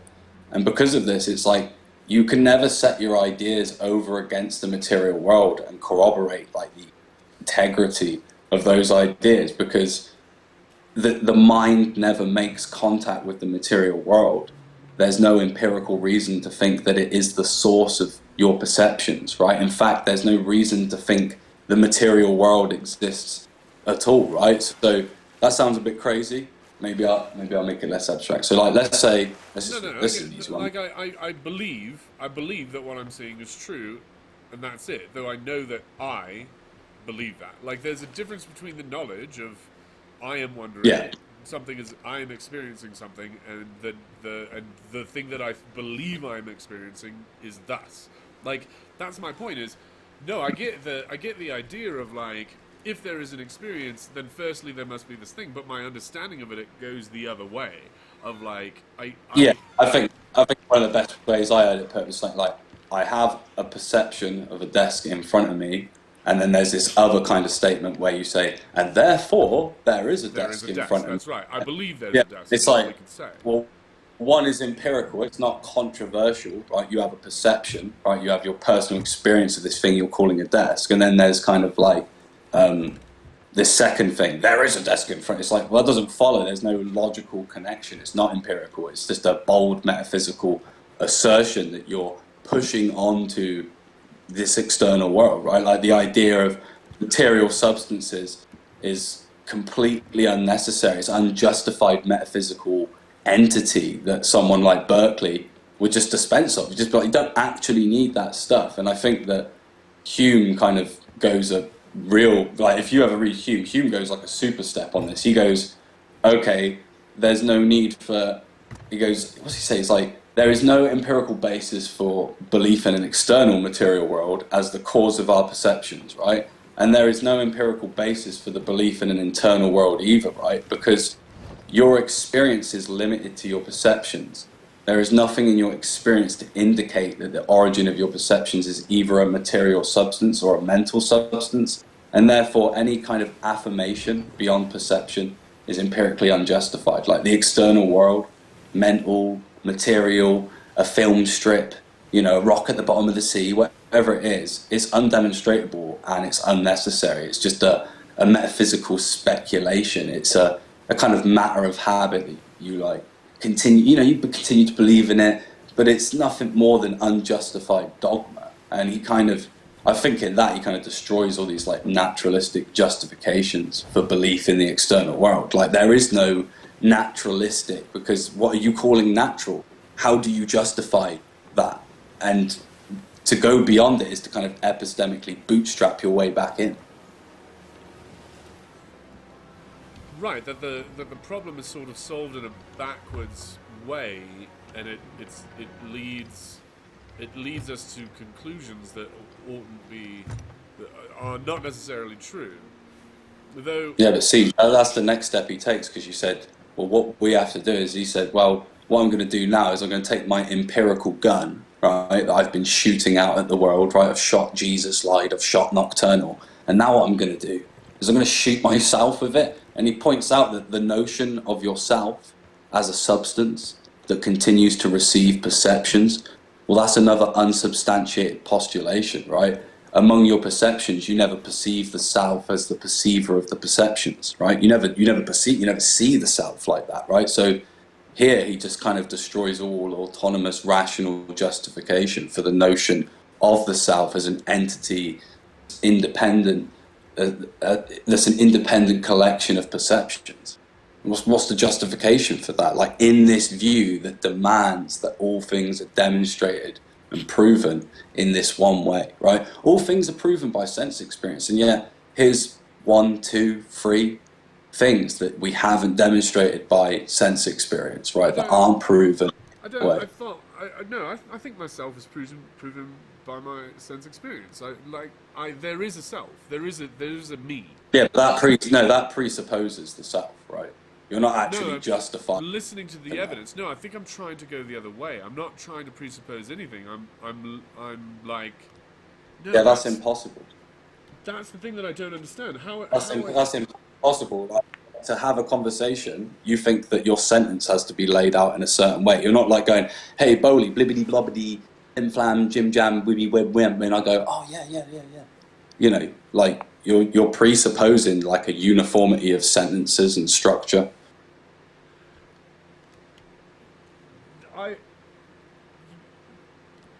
I'm not so. No, it's a collection of experience. Like I don't understand how it's a presupposition instead. Yeah, but then that relies on. I mean, dude, there's like so. I mean, you could go two ways on this. You're saying literally. Then at that point, it's hard to justify the self, and it's like I don't find it hard to justify the self. I think the self is just self-justificating. I think here it is wondering what. So yeah, but that's these the things mean. So, look, ever since this notion of self, like, because, you know, the autonomous man's most like confident assertion, right? You know, you have Descartes, cogito ergo sum, I think, therefore, like, right, man has the confidence in his own existence. But what precisely does the term self refer to? What are you? Are you a dream? Are you an idea in the mind of God or a demon? Are you a program on a magnetic? Are you a vinyl? Are you a Moody Blues vinyl on a charity shop shelf getting dust? Are you like a nexus of ideas, right? Are you material, spiritual, abstract? Like whenever like you say the self exists, you have some metaphysical notion behind the term that you cannot justify, right? And if no notion of the self can be justified, then no content can be attributed to the notion of self, right? So I understand we are confident. We are confident. Like I just don't understand how the self is unjustified. The self is that which. Okay. Well, maybe Van Til puts it best when he kind of says it's a rock at the bottom of. It's a bottomless sea. Yes, it is a rock, but it doesn't really rest anywhere. It can't do anything, and it means nothing. It's just like, yeah, it's a self, but that's not. It's undefined, right? Like No, not undefined. The self is that which is wondering what's true. That is not undefined. I don't understand. yeah, Like, but since autonomous man can't justify the belief that there is a sufficient correspondence What do you mean? between the way the world, I think the I'm way not the world understanding appears, justifying to him, here. and I think you're not understanding justifying, because That's in what I'm your saying. view, I'm to not justify. understanding what you mean when you say justify here. That's what I'm trying to say. Is I don't Well, I understand. mean, ultimately, for me, in the school of philosophy that I adhere to, justification is done within the web of beliefs, right? So it's justified considering other things in the belief, right? So, you know, if you have some contradictory belief, that's kind of got to go. It can't sit within this web of beliefs, right? Now, back to what we're talking about here, it's like you're saying, yeah, I can be sure, but we've already discussed that there's no sufficient correspondence between that way that the world is appearing to you and the way the world really is, right? And we've also talked about the necessity of an external world, right, for you to justify terms such as self, for you to use language, I don't propositions, right? The self can exist without an Maybe you external don't world. understand. There's a difference between you sat in your bedroom, right, alone at night, right, in Pirates and thinking to yourself, I am real, I am not Pinocchio, right? And then come into a debate, right? And then I'm putting propositions out, right?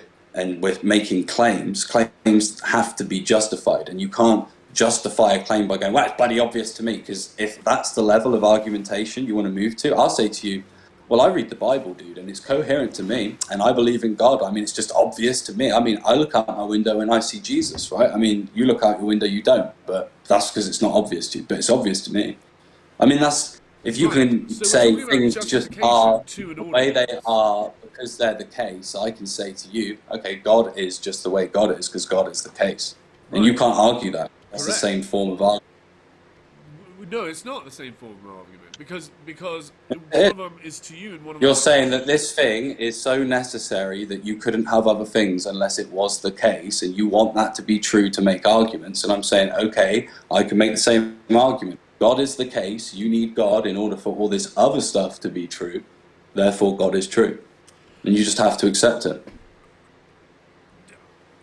All right. So when I justify myself to myself, I'm using different methods than if I were to try to justify myself to another self, right? Yeah, you're not alone anymore. You're saying you're thinking that there's some other mind that we're having like a conversation or whatever. Right, but I think a self is self-justified. I think I'm justified to myself. In the way that I justify myself to myself, I Yeah, can't justify anything else. but that's not demonstrated to me, and I'm Right, I'm from not a saying it's philosophy. demonstrated to you. In the same way, you But cannot I'm in a prove that you philosophy. exist to me. Yeah, but I reject self-evident maxims. I reject them because there's no way No, for to you to you delineate. reject I it to mean, you, your own, to yourself. I'm rejecting them in the propositions of a debate. Right, Just right. because But you think it's the way it is. I mean, just because you assume stuff and think things are. I mean, in a debate, it's different, right? Because I mean, that's your argument, right? Is that you don't understand how people are arguing for this. I mean, I'm arguing now with you. yeah, I'm saying your view collapses, right? Because you have a view where you don't actually get to the world. You're stuck in your head, but your head relies on the world to know anything, and you want to collapses make in whose view? propositions. Collapses in Hmm? its ability to. But you're in a debate. Are you making arguments? So that's what I'm saying. We're moving Okay, from. arguments require an external world, right? They require all these other things that you're appealing to. You're no longer like in the corner in your head. Correct. So we're talking about moving from how we convince ourselves to how we convince another. Well, no, I mean, like, I think, therefore, I am self-refuting. I mean, I would just simply like, I don't accept To those who? claims. To me, I'm making that argument. You don't believe that you exist because No, you I don't because believe it's that the logically argument. unsound. No, I don't believe the argument. I think, therefore, I am is a self-evident and justifying argument. I don't accept those arguments. It doesn't mean I don't think I exist. To the self. Like, the self should not be convinced by its Well, it sounds to me like you're trying to convince me of yourself. No. So first of all, my question from a while back is presuppositional apologetics, intended to convince? And I think we're sort of working on that, but we've removed ourselves quite a bit from that point to be like, how does Well, I one mean, become there's convinced of a anything? difference. I mean, if you want to be convinced by an argument, then I have to sit and make a 30-minute argument. But I mean, if you want to present this view where you say like, yo, you want to say, I think, therefore I am, is a good claim. I'm making critiques of it. I'm saying, okay, the claim that you're at least experiencing something, that can't be self-evident, right? Because it presupposes an I, it presupposes personal subjects as the grounds of experience. So that's 2 or 3 presuppositions, right? You've claimed only want to prove the most basic, right? I am experiencing. But it presupposes linguistic philosophy, right? The sentence, I am experiencing, presupposes realities that have to obtain, right? So now words have meaning and they have to match up to conceptual realities that are apparently just in your head. I'm not in your head, by the way. There is a distinction between the one and the many, right? Subjects, predicate, right? Me, you, our friend here, Nocturnal, right? And so the obvious original claim, it's not simple, it's not self-evident, it's not prima facie. In fact, it's just infinitely complex, right? You could go into like semiotic, symbology, each letter of a sentence, a claim, I am experiencing, the identity of the symbols, some standard of differentiation between symbols that's presupposed, mapping them in a horizontal fashion, grouping them in certain sets, I, the am, describing a certain state of affairs that appears to be time-bound, spatial, temporal. I mean, like, the purported simple claim is just irreducibly complex, right? But I don't see them as suppositions. I don't think that we're presupposing them. I think it's evidence of it. I think it's the other way. Like, yeah, well, that's so. I mean, I think that you're assuming there that in like kind of 2 ways, like kind of assuming that like presuppositions can't be justified and that they can be justified or something like that. So you're saying like, oh, presuppositionist, you can't justify that, but then you now think you have presuppositions that are justified. They're not presuppositions, you've justified them. So, yes, I've justified to myself that I exist. I have sufficient evidence to believe. Okay, but you're not here to convince you that you exist. You already believe that. Right. You're here to convince others, right? Others need to believe this, right? You have an argument that you want to make. I mean, well, first, that's secondary. After I wonder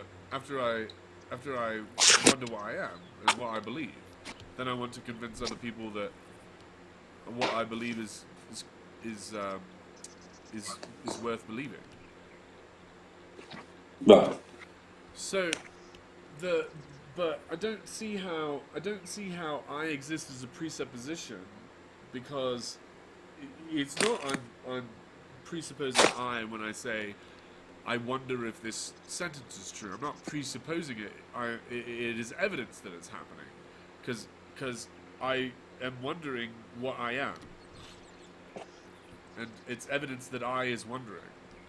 And so, yeah, it's evidence of language and wonder and time, and all these things become. I don't know how it's a presupposition when I'm going off the evidence I'm presented. It's not. Yeah, I mean, maybe look at it like this, right? So, like,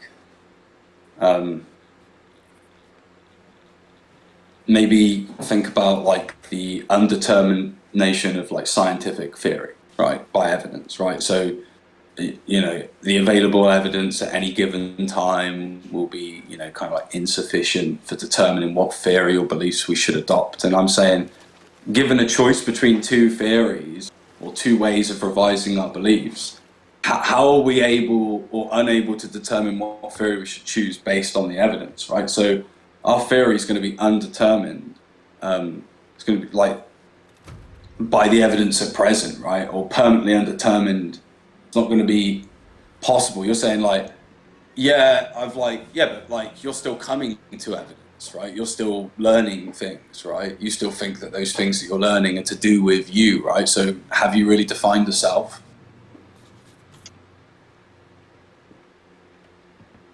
Like, does the self go on from here? Like, you know? No, I'm not. I don't think I'm following. And I'm just saying there's like an attempt to skirt the problem, right? You're saying, no, I accept there's a self. Okay, you accept there's a self, right? Okay, sweet, let's move on, right? Let's move on, because I'm willing to grant you that, right? I'm willing to grant you that, but like, again, what does that then go on to prove? Does that go on to justify your further arguments that Jesus lied? Does it? Like, I mean, I don't think it does. I think, actually, in your view, to say something like Jesus lied is fucking impossible. Like, you don't have any ground to say that. It's just obvious. Why is it obvious? Oh, because I have all these things that I say are obvious, and I start with them. Okay, well, prove to me that, like, how are they obvious to me? Like, do you know they're obvious for everyone else? Like, how do you know that you're not just disposed in a certain fashion to experience the world in such and such a way? I mean, what does that really say about? I don't know that. That's what I'm saying. But I do know that I do know that I, and I am convinced of it, and I don't see how it's a presupposition. I think it's I got it through evidence. Okay. Yeah. Okay. So but this is again what we call it. So let's think about, and this is why we should talk about like the assumptions and where they lead, right? So like, talk about. So there you go. Here's why I think classical foundationalism is problematic philosophically, right? So you're going to assume that there are these non-conceptual givens. They're going to serve you, right, as self-evident epistemic foundations. They're going to be your starting points for empirical knowledge, right? And you're going to argue for the epistemic justification of beliefs by reducing them to your basic beliefs and say, well, I know this. So for example, like the classical foundationalists, those who adhere to like Descartes, the rationalists, right? Your self-evident epistemic foundations, your basic beliefs, your givens, your self-evident maxims are not grounded in empirical sense data, but in other beliefs experienced in your mind, right? You're saying, well, I know I exist because I'm asking these questions, I'm feeling something. Yeah, I don't understand how that's not empirical sense data. I don't know. Yeah, but this type of foundationalist has difficulties establishing like how it's going to be possible to justify beliefs concerning the external world, right? Because based on beliefs concerning experienced states of mind, right? Because for empirical knowledge is restrictive to the subjective states of mind, right? In this view, so therefore the challenge and the problem revolves around foundational beliefs and how to justify that foundations are in fact proper justifications, right? And because you're going to make some innate, self-evident a priori belief foundational for epistemic justification for other beliefs, the justification for the foundationalist principles or the epistemic givens is circular, it's unjustified, right? Since it just assumes such epistemic basic beliefs justify one's arguments that they're foundational, that they're epistemically basic. And I'm literally not following this argument. Like, no, my foundational justifications are not circular. It seems like something's happening to me. There's nothing past that. Okay. It's not. So that relies on the. So you're saying I'm not really a rationalist. I'm more of an empiricist, right? I'm really kind of relying on the world, right? The world's doing something to me. Something is. Okay, so you're going to make sense impressions, your basic epistemic foundations, right? No, and I'm not people like to. No. Like. You have. No. Like, dude, this is kind of like an either or, right? Like, right, I mean, I'm not saying I'm choosing it. I'm saying something is here, wondering what's going on, and you're saying so. Your basic tenet is this, and it's like no. My first evidence is something's happening to me. Yeah, but see how that already thinks that there's evidences, right? So you think that the questions could be answered, and I'm saying that's not just some. It's not a question. Something's happening to me. It's not a question. It's evidence is evidence, and it's evidence. Well, no, I mean, again, the way that we approach evidence is going to be based on our prior commitments, right? Now, if you have a prior commitment, I don't see how there's a prior commitment. I don't know what's going on. things are just happening to me. That's how you're going to approach the evidence, right? Now, I mean, I don't think that's a safe way to approach evidences. So, something's happening to me is not a safe way to approach evidences? I'm saying that you're taking this term evidence, right? And I'm saying, well, evidence is to who, for what, for when, for where, for why, right? And I'm saying, well, right now, these aren't evidences for me, right? These aren't good evidences for me. They might be good evidences for you. That I exist? Yeah, I don't know. Like, what would you really like to talk about? Because I'm sure that your hate for God, right? I'm sure it's not really about an argument about you existing, right? I'm sure, like, okay. All right. The thing that I was talking to Nocturnal about is whether the things that Darth Dawkins is saying are intended to be convincing, which I think is no. I think the answer is no. And so yeah, I mean, if I take everything you've just said and I say, well, is that meant to convince somebody? Because I mean, you can't even convince me that you exist. I mean, how are you going to convince me of like a world or something? I mean, right. No, right. And so with that problem, how do we morally move forward? That thing that you described seems to be true, and with that problem, how do we move forward? Is sort of.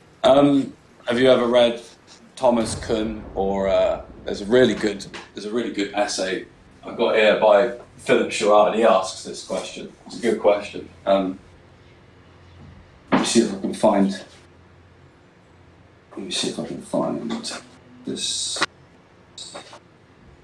Sorry, I've heard my name a lot. I'm kind of half listening though. You're just you're an example for this room. Yeah, we were talking about using you like a cup, mate. Using you like a cup or a pen. Like, if I have a nocturnal and I chop it in half, now do I have two nocturnals? No, you don't. No, we don't even have one now. No more nocturnal. We chopped them in half. Yeah. I'm a figment of everyone's imagination. Could be. And sort of what evidence would I require from Nocturnal to believe that he's as real as I am is a good question. What is sufficient to walk forward? Remember someone being asked this question. Sufficient to warrant belief in my existence, yeah.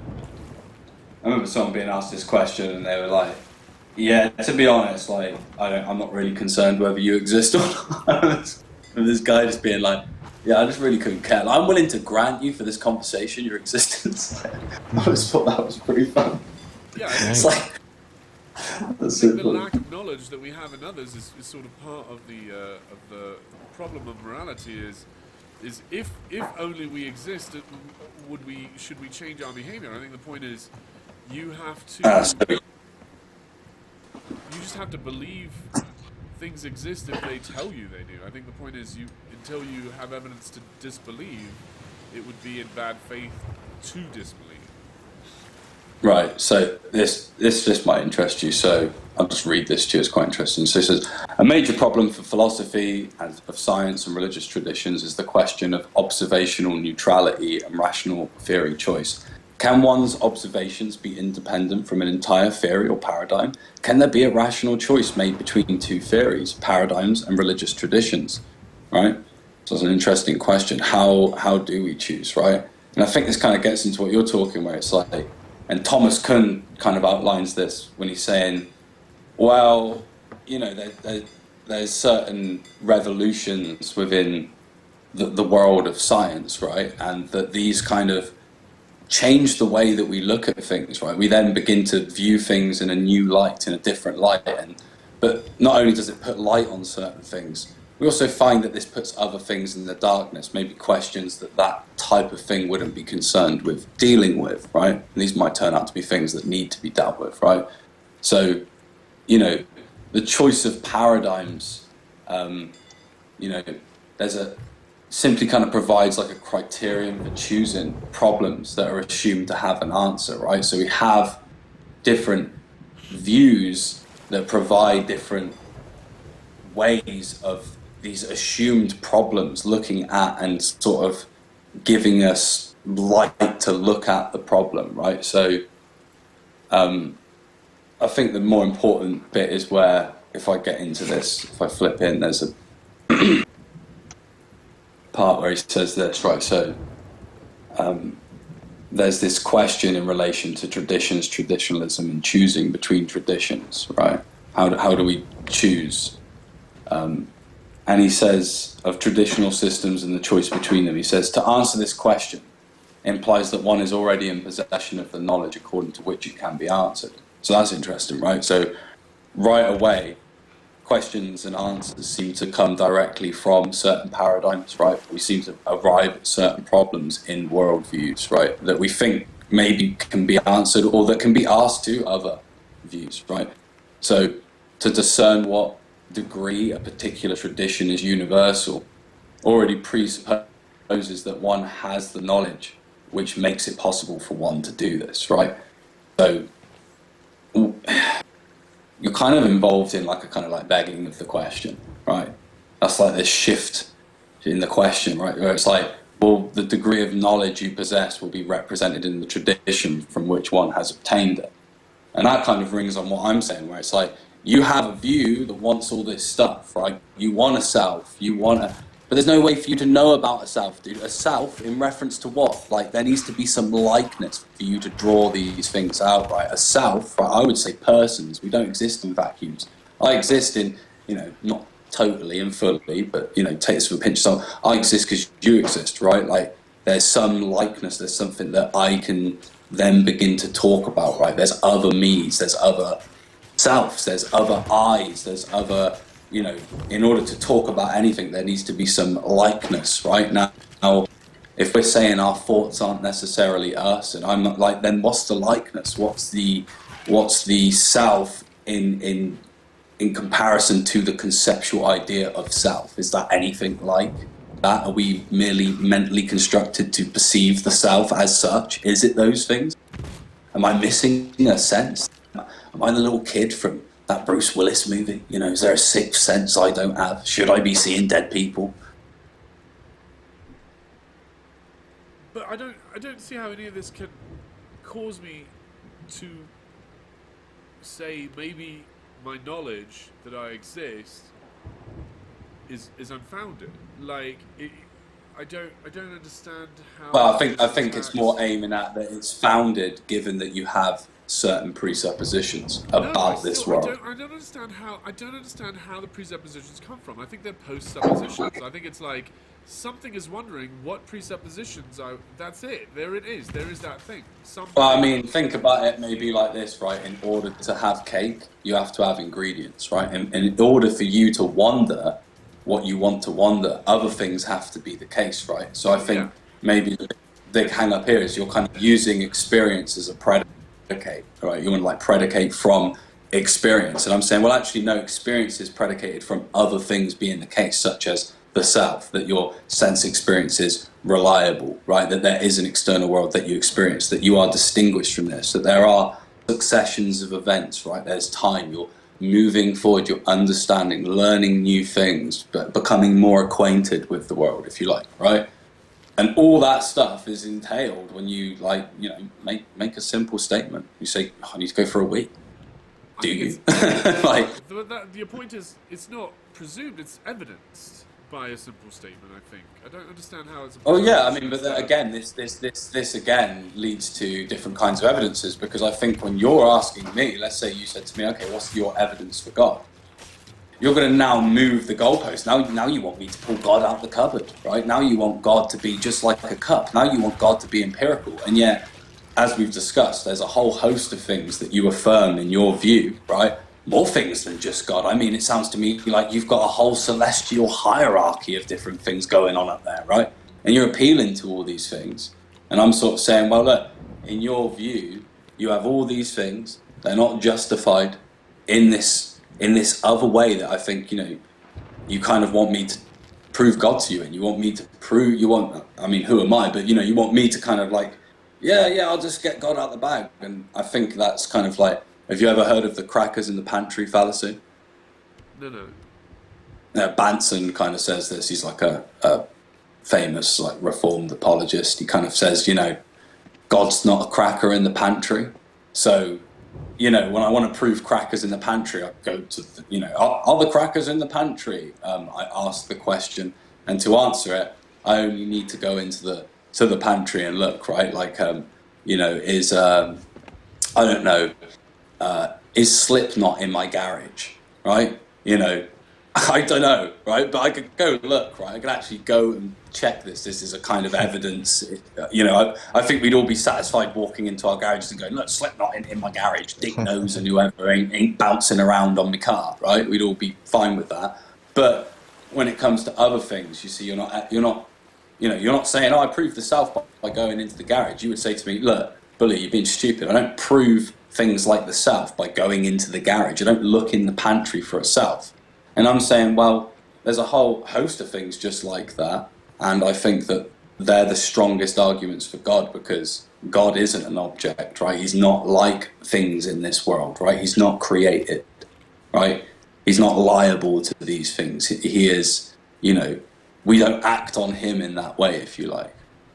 So I think you're referencing sort of my position a lot, sort of, and so I do want to make it clear that the thing that I'm trying to present, because at this point I've just sort of been asking questions, but you are saying this idea of like I'm asking you to prove God, and so in that circumstance, what I am asking with the Jesus lied idea is, what sort of evidence would be disproof of the God of the Bible? Like, I'm not trying to say, because I personally have to admit that I'm agnostic about the reality of a creator. I can't know that thing, and so I'm not saying there's evidence there's no God. I'm not saying I can believe one way or the other on it. I'm saying I believe that the claims of the Bible are self-contradictory, and I believe that the Bible says it shouldn't be self-contradictory. But don't you think that in order to call anything contradictory implies that one already has like an ethical system in place? And that's what I'm questioning. Where is your ethical system? How do you know it's right or wrong? Like, how do you know it's wrong for me to come over there and stab you in the chest with a knife, right? Kill you, right? How do you know that's wrong when all you really got is, well, I think I'm experiencing something. There's no reason for me to believe that that's a good thing, right? That you're just living, just let him live. That's like great or whatever. I mean, like, why not? You could come up with any number of problems. We'd get really silly and be like, oh, you don't like racism? Well, me neither, dude. So I'm going to go round and I'm going to get rid of all the guys, right? I'm going to genocide every dude, right? Watch out, Nocturnal. I'm coming tonight, right? I'm going to genocide you. And I'm going to find all the women and I'm going to make babies that look like me. And I'm going to bring about a utopian age, right? Where all babies look like me. The world is perfect again, because no one's arguing about, oh, no, you look different. No, all the babies look like me, How are you going to tell me that's wrong, right? And that implies that you have some system where perhaps you think a majority's betterment is better than just bullies' betterment, or that you think that you should have said opportunity. Maybe you think you should be the God Emperor of the world, right? You actually think, nah, I just disagree, because I should actually be taking all of these hot chicks back to my pad, and I should actually be bringing forth the new offspring of the world that looks like me. Nocturnal's like boarding up his doors now. He's got a 2x4 and a hammer. He's like, oh no, he's coming, man. So the question of what does God want is a different question than is this what God wants? Okay, so you're saying, so I see what you're saying, that like, I'm like, contradictions are, I could disprove the Bible with a contradiction is sort of acknowledging that. Yeah, but what entails a contradiction, right? Because, but I don't think because I have the answer to that, to know that there seems to be a framework. I don't. The point is, I think we can criticize a worldview on its own, because the Christian worldview claims that God cannot lie, and then if Jesus lied, then in the Christian worldview. So I understand that, like, but if not the Christian worldview, that seems to say that you have a different worldview, and what is that worldview? I don't think I have to answer that question in order to disprove Christianity. Yeah, I think so, because like these systems. So if you look at how, like, I don't know, so you could look at someone like Pythagoras, right? Like people like that, they had these tables of opposites, right? Where you have things like perfection would be something that's unmoved, right? To be moved would be less perfection. So movement, form, material, that's lesser being, that's not as good as uncreated, this, that, the other. You could look at those things, and I would say that really there are some true dialectics. I wouldn't say that those I've just given are necessarily proven or justified, but what I'm saying is, I mean, your idea that something contradicts, right, or that something is bad, right, when you look at the Bible and you say, I don't really like this bit, I don't like what's going on here. I mean, I'm saying I think that really you're kind of having to borrow from that view where there is a morality set in place about things you should and should not do. No, right? I literally am. I'm borrowing that view to disprove it. Like, that's my point, is we can think of it by itself without me positing the alternative. Yeah, but in that view, we don't think that. Again, we don't think it's unjustified because we don't have that kind of order about things. Like, we don't think that as finite beings we could understand why God does all things at all times in all places ever, right? We don't, like, really, ultimately, I don't know what the better good is, right? I don't know what the better good is of some of the things that happen in the world, what that might be in line to, right? I don't know that. But, I mean, that doesn't stop us from being able to have a system of morality that's in place. I just don't think the order there is quite correct, where you're like kind of going, well, I have that now, I can just read it back in, or I can just sort of like impose that on. Like, again, it's just kind of, I don't think so. I'm not trying to impose a different definition of contradiction. I'm trying to use Christianity's own definition of contradiction.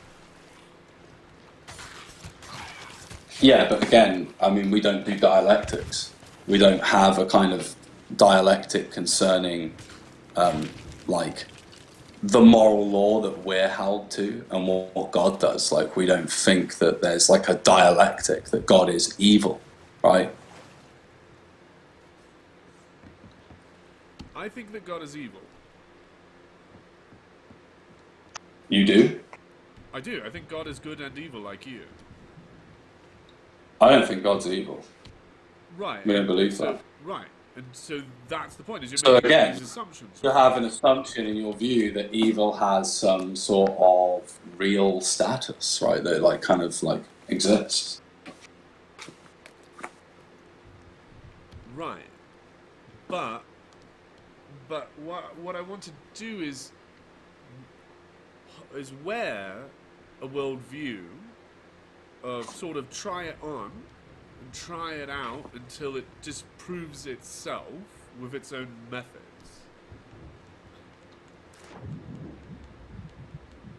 And if that Yeah, if I mean, could do that, would that disprove Christianity? By its own methods, could Christianity be disproved?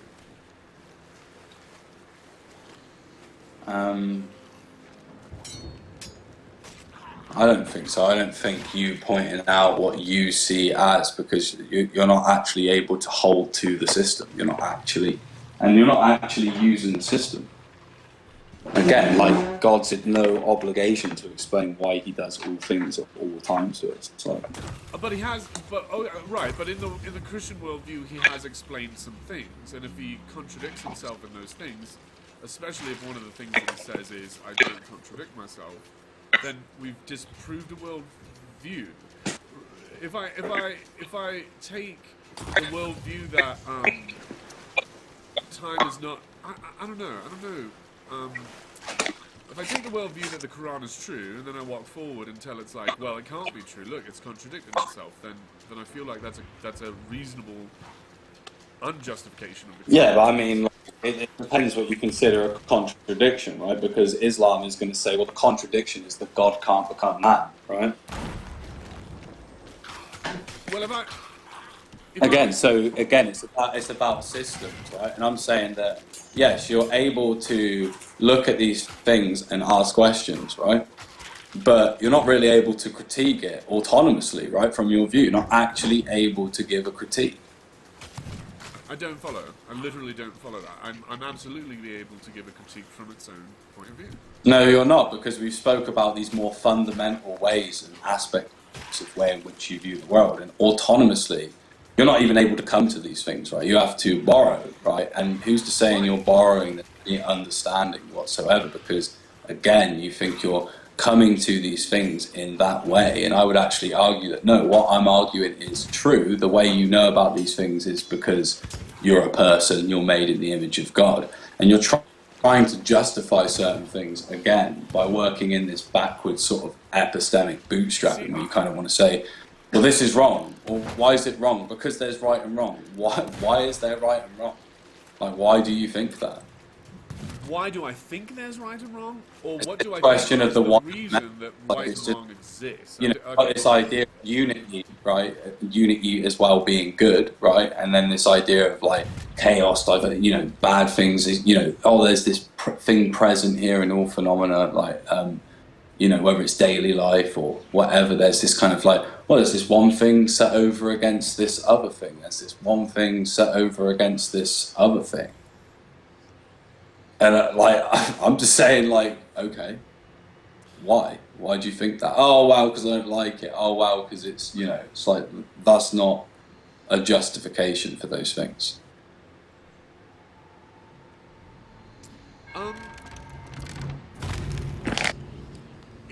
If in the Bible Jesus said, I lie, and here's one, would that disprove the Christian worldview? What do you mean if Jesus said in the Bible? In like, the Bible, in Mark or whatever, there's a verse and it says, and Jesus said to his apostles, sometimes I lie, it's okay when I do it. In fact, I'm going to go do it right now. Yeah, I mean, dude, this just like relies on you creating like these theoretical worlds that don't fucking exist. And I'm interested in proving the one that does exist, right? And as we've discussed, you can get to a world if it does or does not exist, because you're trapped in your head. And I'm over here. That was my point, is as are you. I don't understand. No, that's an assumption you have, right? You don't know that I'm trapped in my head. You can't, because your view dictates that you are, right? So you have a view.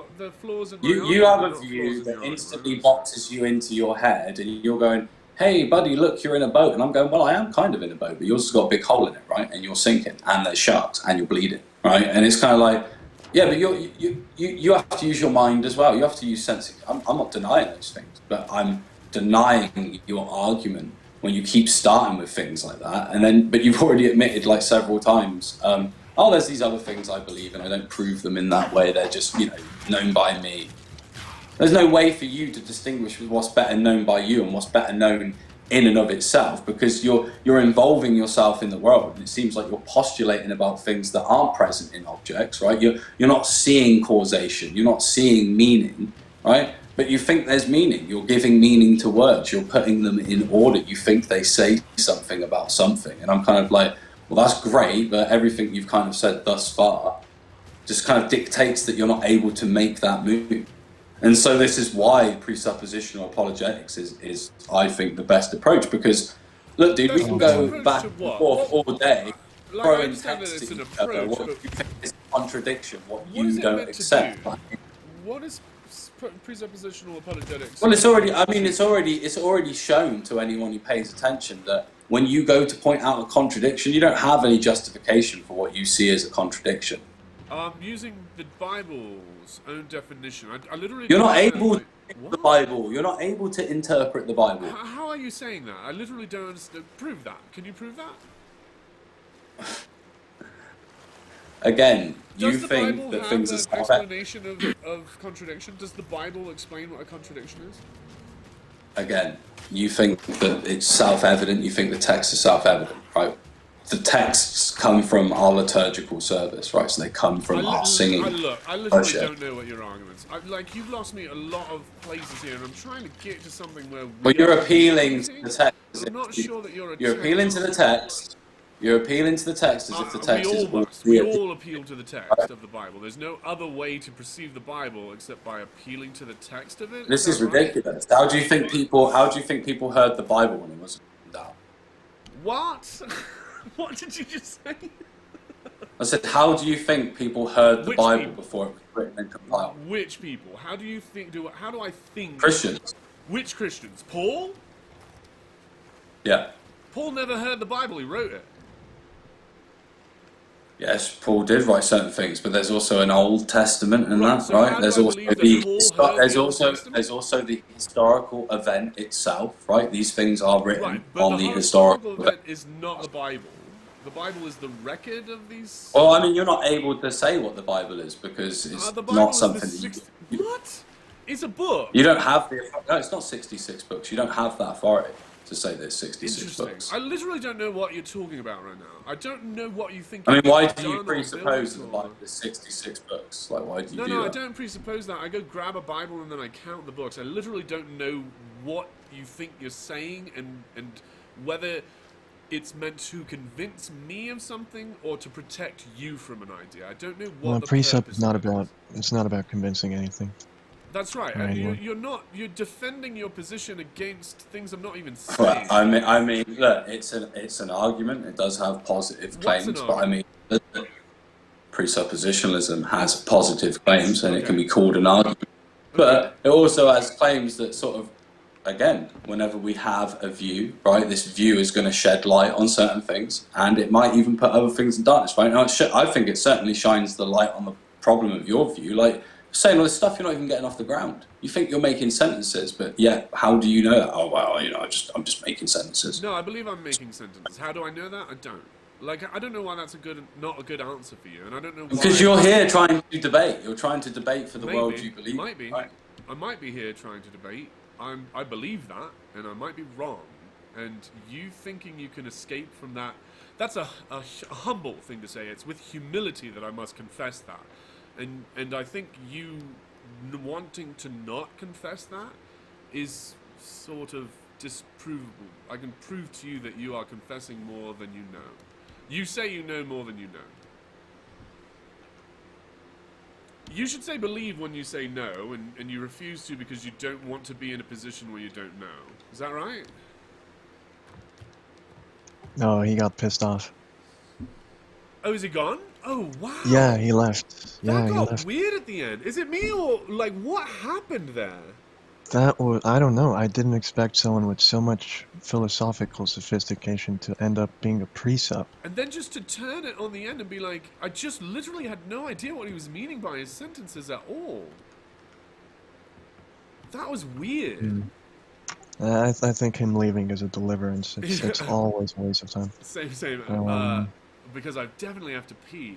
And it's about 5 where I am. I'll probably do this again tomorrow. This was a lot of fun, and I think that conversation was he's back. illustrative in the Oh, hello there. Maybe just tech issues here then. I'm going to use the restroom and come back and check to see if maybe they're just sort of technical issues causing this. I'll be right back. Mm-hmm. No, I cut out. All right. Give me a moment here. I'll give you 10 moments for free, right? 10 best moments. You get 10 Kodak photos with me, okay? Get to keep them on a keychain.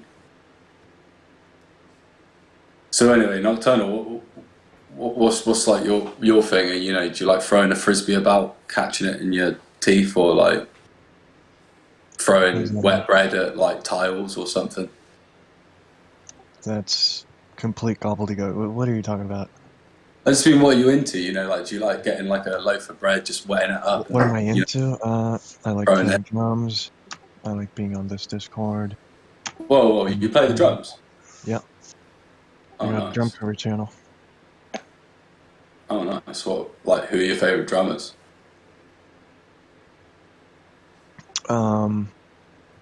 Shit, I'm bad with name. Well, Dan from Architects is probably my favorite.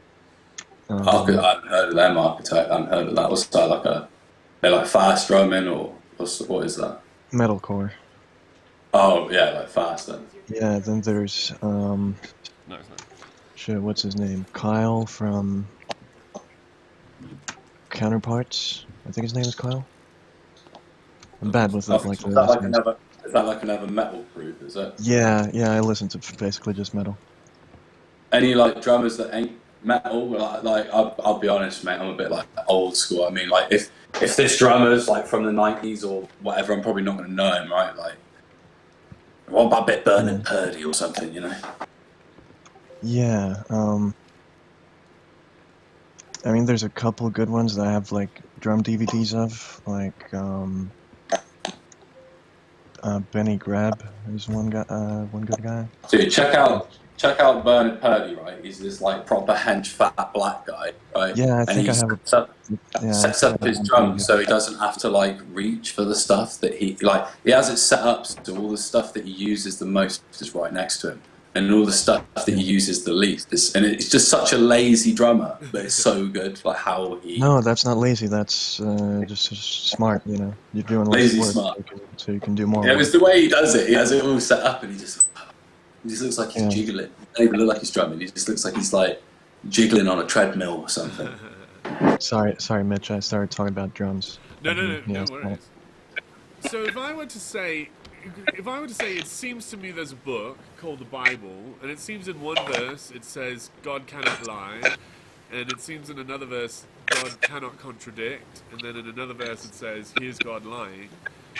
It seems to me that I have disproved that to myself, and I don't have to. Well, I mean, understand maybe reality to understand that part of it. Maybe I could concede on that, right? That you think that you've like understood that, or you see a contradiction. I mean, like again, I don't think, as we spoke about earlier, so I don't think I can deny that, like in the sense of like, you know, it appears to be a contradiction to me. It appears that this candle is in front of me. It appears that this desk is but I think again to move from that to say, and therefore it's a contradiction. Is to like kind of, and as well again, I mean I can only point out again is kind of like I'm not making this argument from the Bible in abstract, right? So I'm not just like my argument isn't. It sounds like I should sing it, really, don't it? Like there's a book in a place in a you know, but like I'm not making an argument that there's a book in a place and you just look at the book and you know the truth is revealed in such and such a way. I think that's one way in which we receive the truth, right? I do think the scripture is true, but again, I wouldn't divide the scripture, because the scripture ultimately is a product of the church, right? It's written for the church, by the church, in the church.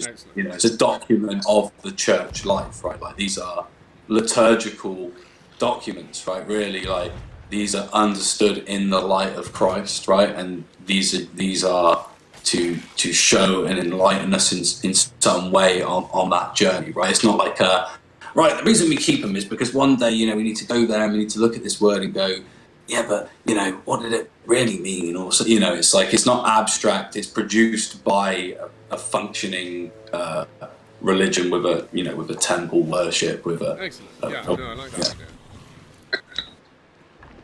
So I just wouldn't have them in that abstract. And I get what you say. It's like, I look here and it says God doesn't do. You know, God creates everything good. And then it says in Isaiah, God made everything that is good and made everything that is evil, right? Again, like we just don't do dialectics. We don't think that because we've now, like, we don't start from this and then end here. Like we kind of view it as a whole, right? It's kind of like we presuppositionalists or we logical. Well, I mean, in orthodoxy, it's viewed as a holistic text, right? It's a holistic tradition. It's not just like one thing. You don't just get hung up on this one thing. You go, oh, it says this and it says this, right? Like, because it's the written understanding inspired by God, right, about that revelation of God, right? Humans, language, etc. isn't perfect, and sometimes what's trying to be conveyed can be, you know, perhaps an argument for those who say, well, you know, my God did this, this, this, and this. You know, there's this argument that really those things are allowed or are the case because our God exists, right? So, I mean, there's all sorts of things going on in the text, but I mean, this is why I just wouldn't go to, you know, I wouldn't make the argument, well, if we just look at this verse, this is proof, just as much as I wouldn't, like, you know, because again, it's like those things are accepted or rejected and understood as well, right? Seen in light of a whole view, right? The thoughts in the Bible are not understood or rejected piecemeal, that they're all a unified idea. Is that what you're saying? Yeah, I think that would be a kind of concise way. I mean, it depends what kind of implications you're trying to put on it, but yeah, I mean, I think that's what I'm saying. I'm not trying to imply anything. I'm trying to catch up. Like,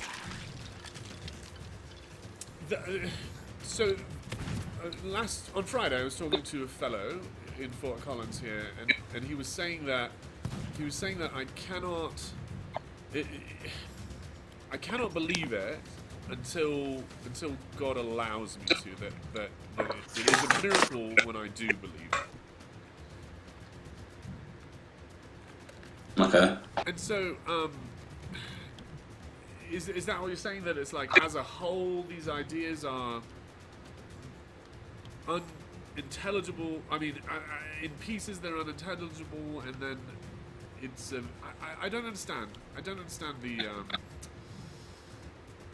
I mean, what part of it might be a disjunctive that you could kind of break down, and I think that you could take this from something smaller, larger actually. You know, you could take it from something like, okay, what I'm really setting up here is an argument between theonomous, right, epistemologies, right, that start with a belief in God, right, and a theonomous epistemology by which we start with God as the necessary condition, against autonomous epistemologies, those that start with sense experience or unjustified basic beliefs or something like that, right? And I think you could put it quite simply that really that could be part of the argument. It's a disjunctive. It's either this is true or that is true, right? And there isn't really any room in between, right? It's like, you know, there's either a God or there ain't, right? Now we can argue which God it is, etc., but we're arguing just at this moment at that level. But then I would say ultimately the view would be, it's like either it's this God, right, or it's these other things, right? Can be shown and demonstrated, right, that it isn't these other things, and how, right? In what way would it be shown and demonstrated? What is an acceptable way to show and demonstrate these ideas? Well, I mean, again, I think if we go back to the question of theonomous epistemologies, and we work them over and against autonomous epistemologies, I think it becomes clear that whatever's been presented by the autonomous epistemology isn't going to be sufficient. I mean, I don't mind going into that more. I suppose that's like one good way of kind of getting over this hill that we're on. I don't understand how an autonomous epistemology is explaining the answers. I think the answer from an autonomous epistemology point of view is I don't know. Yeah, but any view is going to attempt to... So, excuse my kettle, as it will sound like I'm working for NASA for the next 2 minutes as it blares on in the background. I always seem to have the loudest kettle, and I always push it into the most echoey part of the kitchen. It's like the most out of the way part, but it's also the bit that makes everything louder. But so I'll put it like this, right? There's two different ways to understand the world, right? Intentional or accidental. An intentional world, one that comes about on purpose, right? The other one, you know, comes about by pure chance or no purpose, whatever, right? And those two kinds of worldviews describe very different worlds, right? They tell different stories about how the world came to be, about the nature of the world, about the nature of man. They give different accounts for man's relationship for the world, how the world can be known by man. And they present two very different, distinct epistemological stories, right? So you have the first one, man is aided. He has an epistemology grounded not by himself, but by someone who is in a position to know, right? It's grounded by God. It is theonomous epistemology. And then in the second story, man is not aided. It's an epistemology grounded in man, by man. It's an autonomous epistemology. And I'm saying that I think that when we make when we journey into these things, I think we make a discovery that we find that the second story isn't true, right? That the history of epistemology demonstrates that man, unaided, has not, cannot, will not, and just can't attain a foundation on which to base any theory of knowledge, right? Kind of a bit like the problem presented earlier, where it's like, well, sure, you think you know these things, but what about these things that are the results of these things? How do we decide? How do we look at those two things, right? So we see that any theory of knowledge that originates solely from a man must be characterized as arbitrary. It has to be ambiguous, it's incoherent, right? But if man has no coherent theory for knowledge, then he doesn't have warrant for his beliefs, right? His beliefs are without any warrant, and he can make not a single claim to be in the possession of knowledge, right? No, not right. I just don't understand that. It seems like you're straw-manning the other side and saying, obviously, it's not that. And I don't want to. I want to steel-man what yours is and figure out the flaws in it. I think that's the only way to do it. I don't think that other side, the one of two things, theonomous or the other one, I think their answer is, I don't know. And you're saying their answer's not sufficient, and it's like they haven't given you an answer. Yeah, but you think I don't know is an answer. It is the answer to the question of what is ultimately fundamental. Okay, so you have a system that supposes that it's answered the question. I mean, right, but that is but then you're saying, so in that case, then this is this, and the answer is no. In that case, you don't know either. Like, you're saying, so we know that it's this, and no, their answer is I don't know. And so I'd like to talk about the because that's not the answer of autonomous epistemology, though. From the rationalist to the why is it like this? I don't know. That's the answer. We can't know. We're too small to understand these things, and the information. Okay, that assumes certain things about your experience and what can be known, right? I would say that that's not the case. But that's what we're doing. We're looking at this. We're looking at the problem of existence because I feel like I exist, and we're asking why, and the answer might be because of this reason that I've been told, or the answer is either I know or I don't know. And if the truth is I don't know, then saying I know is wrong. Yes, and that's fine in a normative way, but when we begin to talk about how we actually know things and how we come to knowledge, etc., you're not in a position, right? As you've already played with your... Saying is then we're switching to the reasoning, other side. With your reasoning about how you reason, right. You're not in a position to say those things because you're saying, oh yeah, we don't know. Right. Oh, how do we know? No, well, you're because conflating how do we do it and exist. why is it possible. You're conflating those two ideas. How can we do this thing?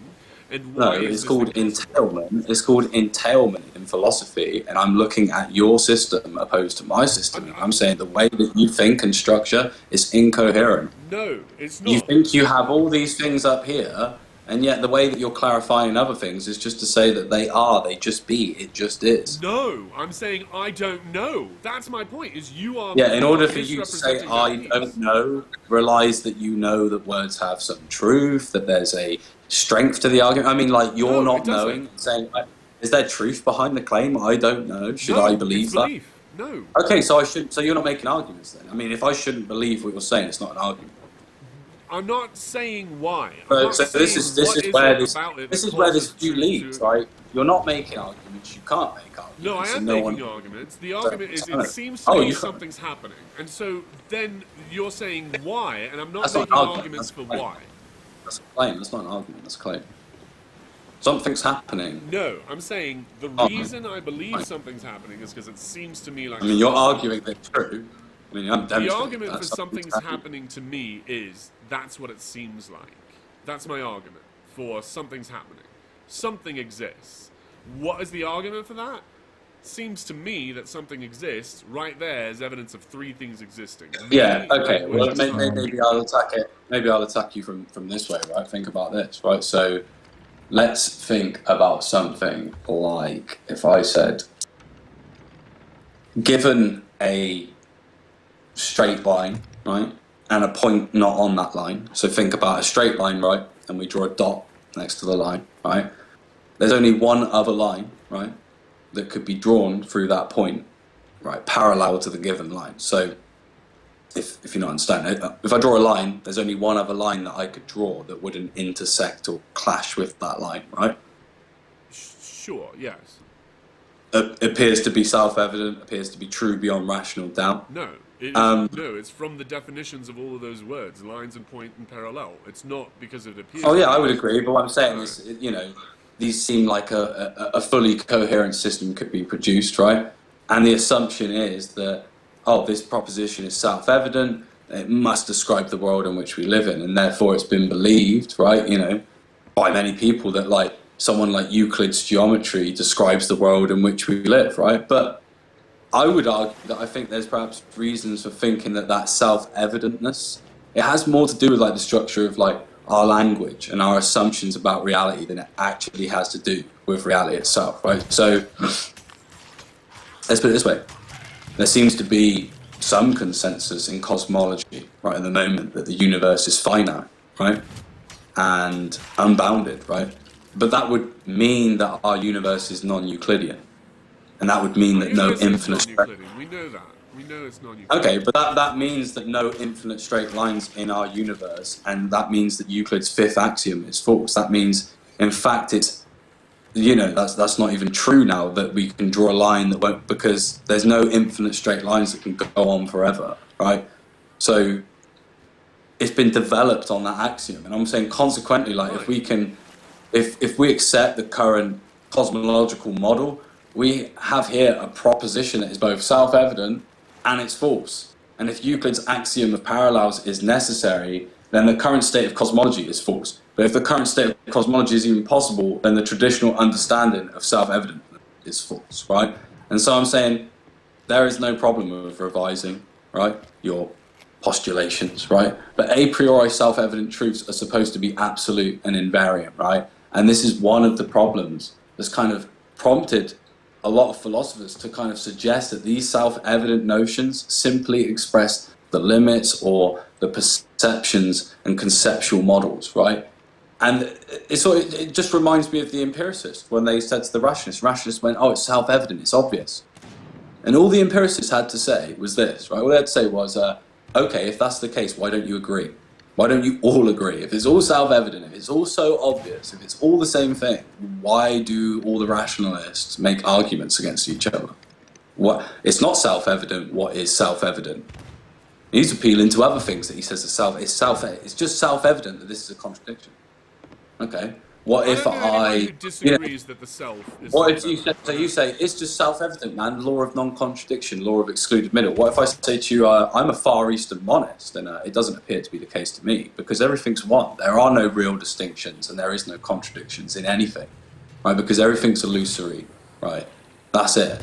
You know, it's like these things, again, are expressing something about your conceptual model, something, but they're also sort of showing a limitation to the language, right? So, I mean, I just think it's, again, another way of showing that we're appealing to self-evident things, but there's problems with that, right? Is that... Right, but I just don't see how you escape it. I don't see how you're limited... saying that you're because I don't start there. Because I don't start there. I know, but starting somewhere else doesn't get you a safer position. Like, it's a worse position to start with... No, you haven't demonstrated.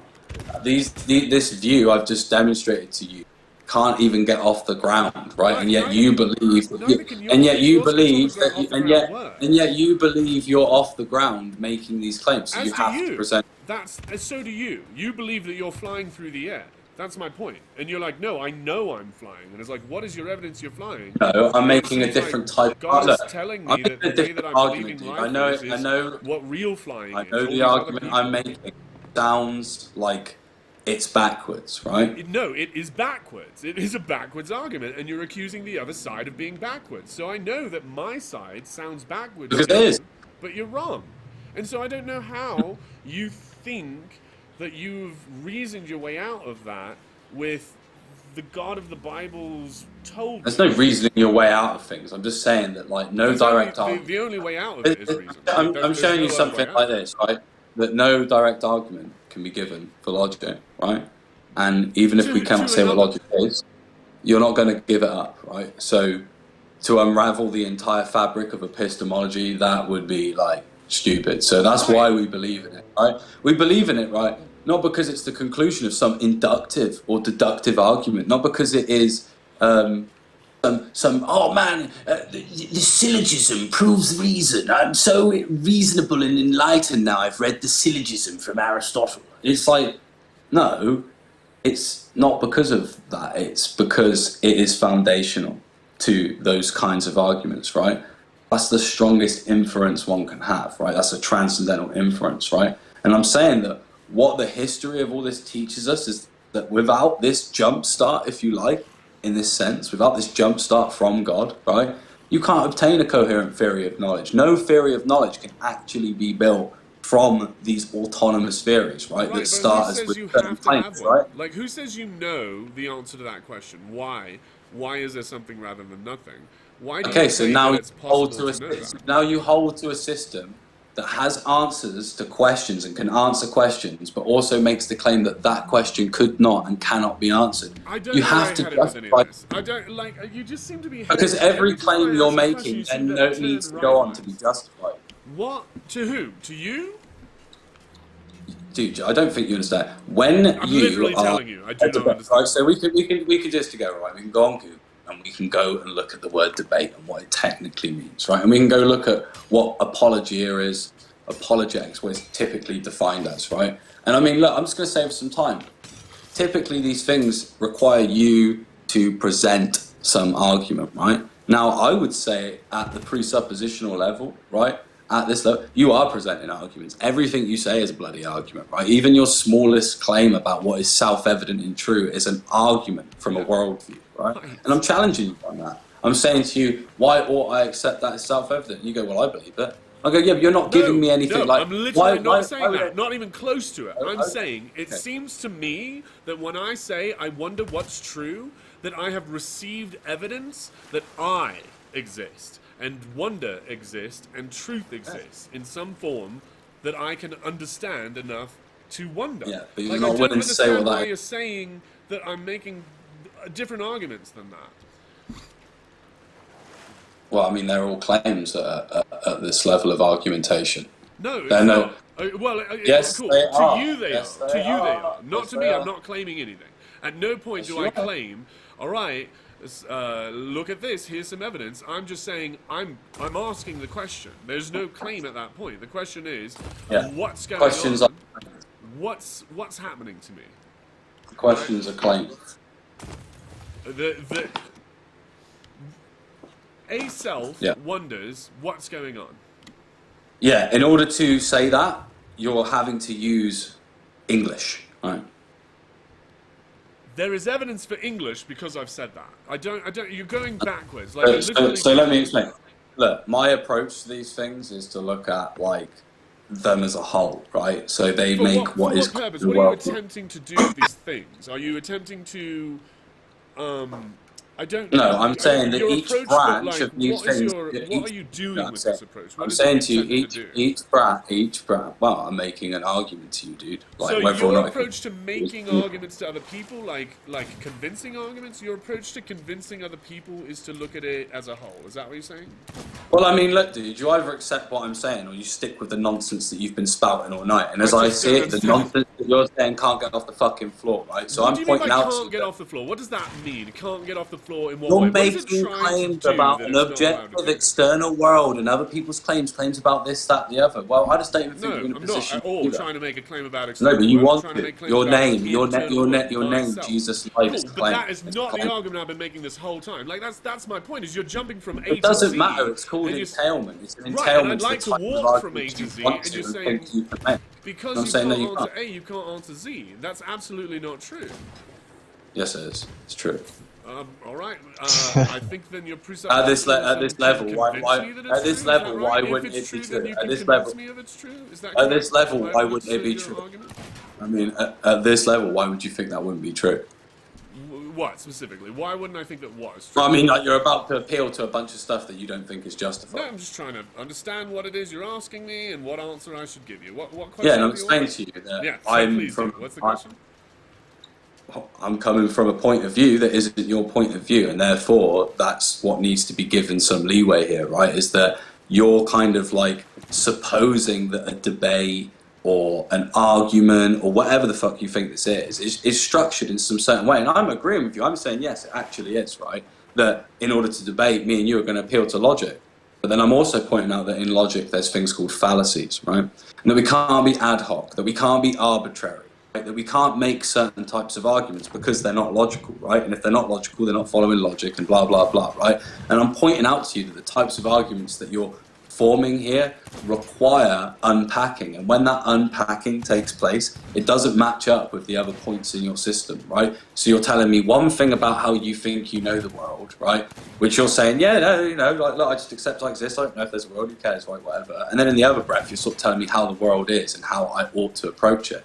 And I'm saying, well, look, I don't come from your compartmentalized philosophy, right? I'm stepping from a different place where I think that each branch implies and necessitates the other branch, right? And that means that you can't coherently build or construct a theory of knowledge apart from metaphysics and ethics, right? And that does not mean that you will be immediately like cognizant of all the factors involved or all the potential necessary implications, but rather that there are undoubtedly present these things, right? And so I'm just sort of trying to bit by bit sort of say, well, like, you know, even these claims, like if P then Q, P therefore Q, to take that, if you say that and then apply that to some example implicit in the operation of logic itself, there is this assumption that one should be logical and bound by objective truth claims. Shoulds are in the domain of values and judgments and ethics, and so the assumption that one's opponent in debate should submit to the better argument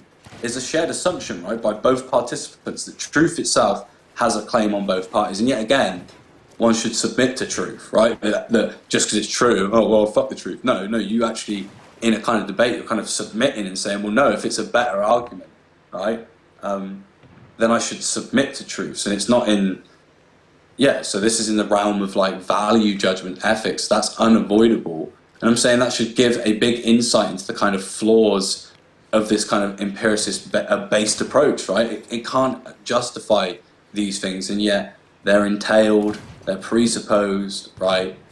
Any claim about knowledge or ethics is going to necessitate some beliefs and assumptions about ontology, about being, about metaphysics, right? You claim that something is, earthworms are purple, dogs are black, right? Whatever.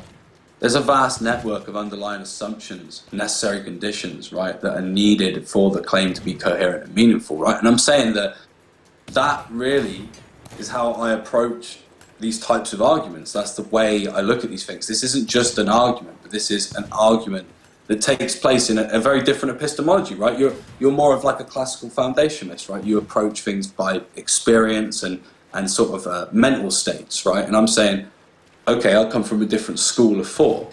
It doesn't totally ignore that. I'm not saying we don't learn from experience, right? I'm not saying that you don't experience things, that you didn't like break up with someone and feel bad, or get a dog and feel happy. I understand that you're saying a lot of things, and you have a refusal to sort of land a point, and so you make a lot of points, and I have a lot of thoughts about that, and then we just keep traveling, and I don't know where we want to land. But you've a couple times criticized the claim that Jesus lied, and so I'd like to focus specifically on that, and assuming that you're right about everything, and that Jesus is God and God is the creator and he's a mind and all these things, if we were to run along in this direction, is there anything that we would ever come up against that we could take as evidence that we were wrong about our assumptions? Because the reason I say Jesus lied is because I think Jesus lied is enough evidence to give up the Christian worldview. I think if Jesus lied, the Christian worldview is proven false by its own logic. I think with 9 letters, I make that argument. Do you think that that argument is correct, that if Jesus lied, the Christian worldview cannot be believed? I think it's like some very bold hypothetical, kind of missing the point of just like the argument. Bible is a very bold hypothetical saying that God created you and he's going to kill his son for you. That's a very bold hypothetical. I give you that bold hypothetical. Would you give this one to me?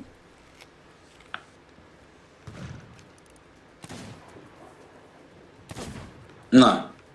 Well, then I don't see how you're here in good faith at all. Do you think that Because conversations I think that we've already shown who's in good faith, right? Because I'm well, here saying how does someone because I said we have Let's to talk about justify our good faith claims, right? conversation. And yet you're stepping. No, listen, dude, you're stepping from a view where you don't think you have to justify fucking claims, right? You're also coming from a view where logically you think it's okay for you to be ad hoc and arbitrary. I just You don't know don't where I claimed any think of you that. have to get. Where you don't think that these types of things that So you're the appealing conversation to I'd like to have is what is a good faith conversation and what is a bad faith right? conversation? How And can so you tell the you're difference? approaching from a view What is that doesn't good faith actually conversation? believe in those things, dude. Like, that's the problem. Bowley, And you same with said, you. Like the same criticism is true for you. Like you come from a place where you don't believe it, and that is the point. Like I don't understand how that argument isn't immediately condemning to you as well. So let's talk about what a good faith conversation is. If you were here, if we were both here in good faith, how would we know? Well, again, we've already said that we would adhere to certain types of arguments because other arguments would be fallacious, right? And I'm pointing out that you're coming from a view that wants to have other views justify their claims, right? But also has things that you don't believe should be or can be justified that just are the case, right? And I'm just pointing out, saying, well, actually, no, it's not. No, it seems like you're in the same position. I never made So the claim that I never made the claim that presuppositions can't be justified. That's your claim from your view because you can't justify them given your presuppositions you haven't justified. But you're misrepresenting my presuppositions. I'm like you don't have justification. You're a classical foundationalist. You begin with beliefs, not justification. No. The arguments that you're fixing to me, I have not made. Like that's my point. Is you're saying no. How do you know things? Through sense experience, right? No, I don't know anything except that I exist. Like okay, so, that's a claim about reality. How do you know that you don't know anything? I don't know is the answer to that. I don't know is my ultimate answer to that. And then you're going to say that's not what I mean. There you go. So that's it. The claim necessitates other things to be in the case. So I want to know how you know. Let's go back to that thing that I said about how do we know if we're in good faith, and how would we know if one of us is here in bad faith? What would the evidence to each of us be? Well, the evidence would be is that I pointed out to you that you can't be arbitrary or ad hoc in a debate and that you have to justify claims, and you've told me you don't. Your position is arbitrary. Your choice of Christianity as a framework is arbitrary. Right, I don't see how that's not. I literally think that your accusation of arbitrary fixes to you as much. You have to actually demonstrate that. So I'm trying to give you I'm trying arguments. To do that. So the way that I can demonstrate that is whereas by you're saying when I ask the you about inconsistency of you the don't Bible. have to give arguments. No. I'm trying. No. Okay, so let's. Well, try harder, dude. Cool. If Jesus lied, does that disprove the Christian worldview? Yeah, but that assumes Jesus lied. No. I mean, I don't understand why you get to keep doing that, and every time I say something like because that, you get to tell me the rest of it. You want to build these like hypothetical. As do you. You have a a huge hypothetical here that Jesus is the Christ. That's hypothetically. No. And you haven't proved that that's necessary or possible, even. You just claimed it as a thing that you believe without. Okay, but you've yet to grant yourself a view here where we can work from that, because if we go from your starting points, we can't do anything. Exactly, and same from yours. Exactly. My point is. No, because I don't accept your starting points. Exactly. As I don't accept yours. So there can be Okay, a middle ground because but you are unwilling to your find it. starting points don't actually grant you the types of things you think they grant. Same I for mean, you. I don't know how you cannot taste the projection. Everything you say is so projective. Do you agree that the criticisms you have No, of because me... I'm making an argument about preconditions that exist, right, and No, how you're to not. accommodate. I haven't heard Yes, your I am. argument about prepositions that exist. What is your argument? And for I'm saying prepositions that that I'm making an argument where those things can be made sense of, right? And you're saying no, they can't. I'm saying we're not really No, I'm making an saying that argument. your argument is self-contradictory, and part of your argument is this argument cannot contradict itself. Can other revelations and other religions have a coherent framework for understanding reality? Again, this isn't just straight coherence theory, so this isn't just about things being coherent, right? They also have to be able to like explain and justify, right? And not just that, but this isn't in the abstract. I mean, like, we're claiming, right? This is a claim, right? That God stepped into history, right? Now, I know that's a big, bold claim, but what I'm saying is that is a kind of unique claim, right? Against the other claims, No, right? So it's we not have to unique. look at the claims. We have to look at the claims as what they are. So Your if another claim is unique if is another is religion untrue. wants to present that, I'm if another religion rejecting wants, one of your claims. So you're making an argument with many assertions, and I'm rejecting one of your assertions. No, it's not unique of your belief. okay, but that again, you're appealing to some idea that because you see similarities, that it's a one-for-one univocal sort of thing. Now, what I'm saying is that your religion is the only religion that says God came into the world is not true. What I'm trying to say is what is entailed in our view of God stepping into the world isn't univocal with like some Dionysian Greek fairy tale, right? It's not univocal with these other things, right? Now, you might still think it's a fairy tale, right? But what I'm saying is that it's not a one-for-one, it's not univocal. And so we have to take those things as they are, right? We can't abstract them, right? We can't take a claim of Christ away from Christianity, the historical events, right? The persons, the church, I literally right? don't know what you're talking about now. This is... I don't So understand it's not just, how you're it's driving not at a just point. because it's not just an argument for some abstract speculation, right? No, not right. We're But trying to- continue. yeah. So for It us, is an argument for an abstract speculation. Yes, you are definitely... yeah, that's what you're calling it, dude. But you Right. haven't actually demonstrated that. Cool, and neither of you demonstrated it's not. You've claimed it's not, and so when you make a claim, I'm going to have to disprove all your claims. Is that right? Yeah, I mean, again, there's a history to these types of arguments, and why Excellent, one would. How can you tell Yeah. if a god is good or evil? How can a person tell if the god that created them is good, or an evil god pretending he's good? How can the subject Again, tell the difference between those two? Is it possible? Yeah, as has already been stated, right? This is going to make sense or not be making sense, or be accepted, or be rejected, right? Can you answer my question? Can you answer my question? I have a Yes, really I am. important I'm question. answering your question. Cool. and So I'm is it a pointing yes out or a no? A person can tell the difference, or a that's, person can again, not that's another assumption that you have. No, This it's is a not yes assumption, it's a or no question. Question: It's Can a not person? no question. I mean, I guess it's assumption by the way I framed the question of can a person? Yeah, tell the it's not a difference yes between or no those two question. worlds? I posited two worlds and said, could a person who's again, secular believe dude, in one as of those? Sherrod, so as I dug out earlier, I dug out Philip Sherrod's essay, and I also pointed you to the direction of Thomas Kuhn, right, who writes a book about the different paradigms that one goes through. Don't know what you're doing.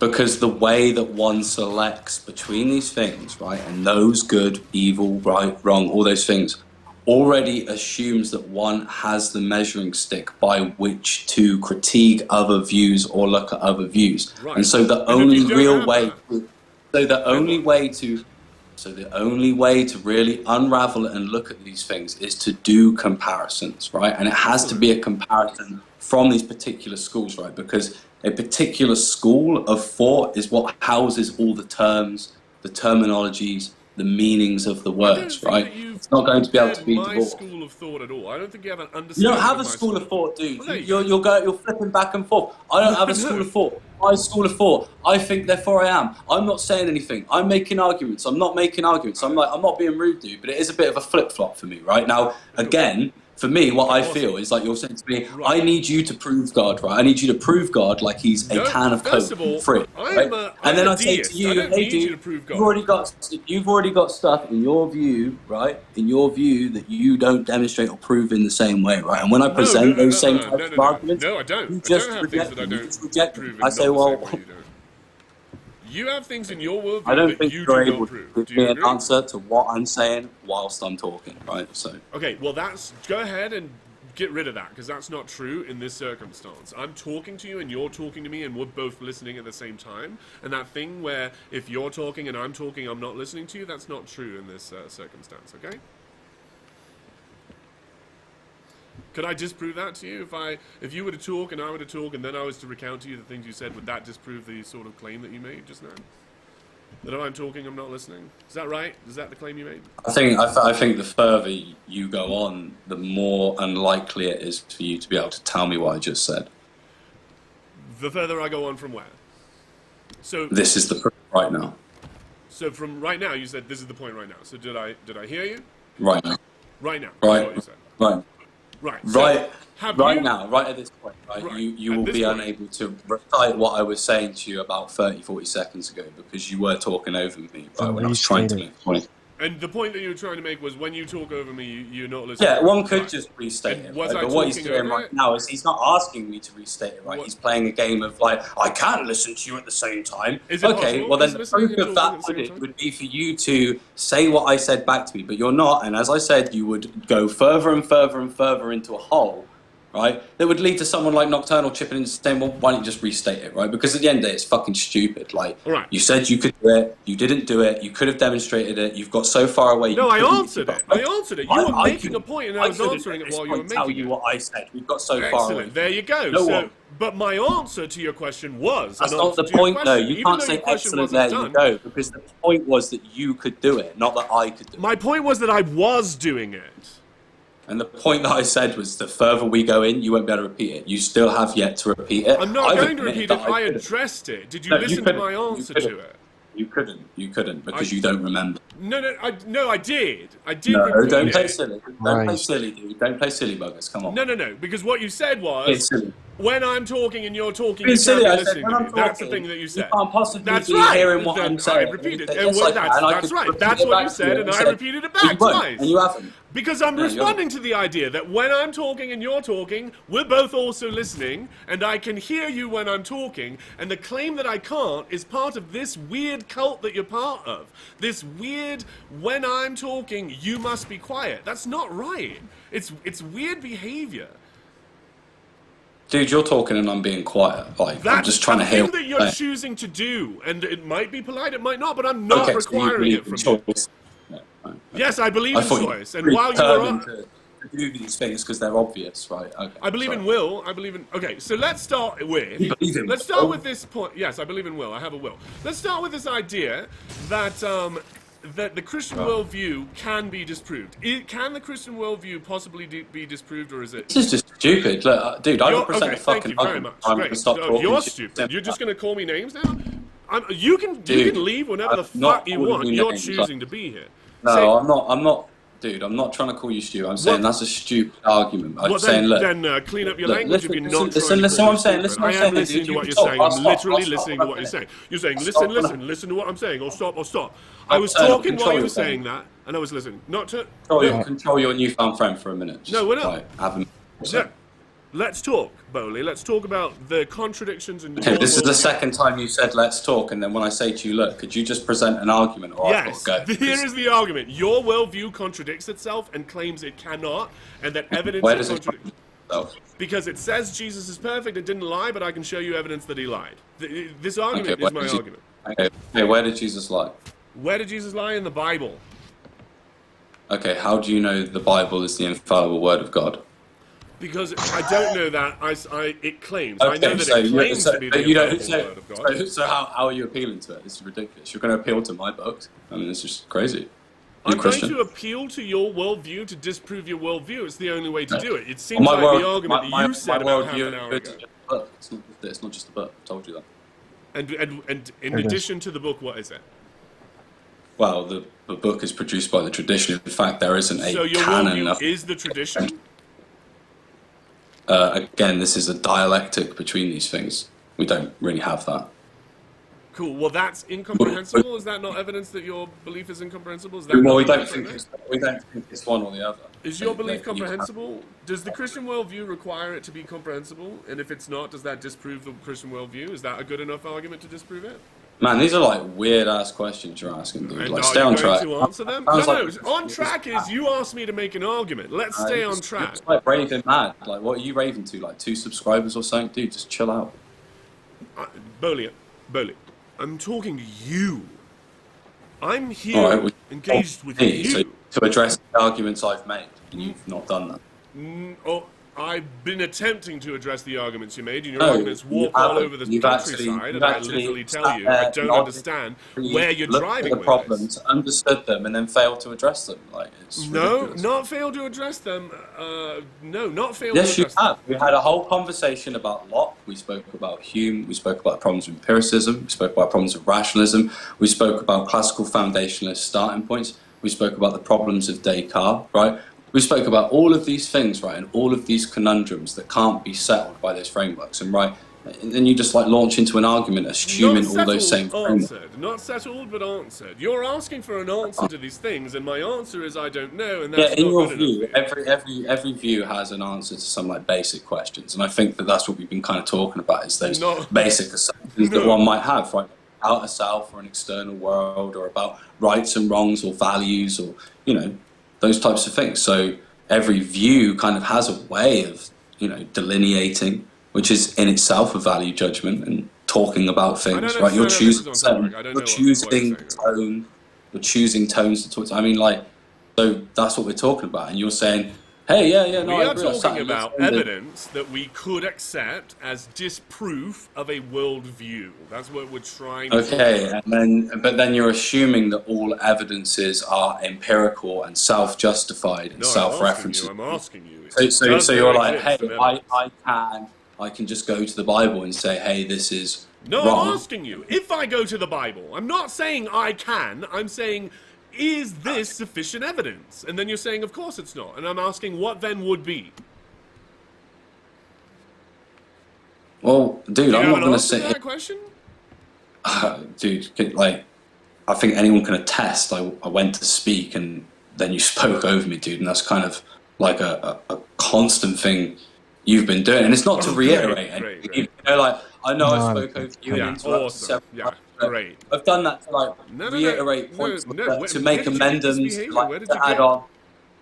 To like do that, to say, hey, look, there's a little bit more that should be said, so you don't go off the beaten track or something. But like when you interject, it's merely to kind of do some critique of something that hasn't happened because you haven't given it a chance to happen.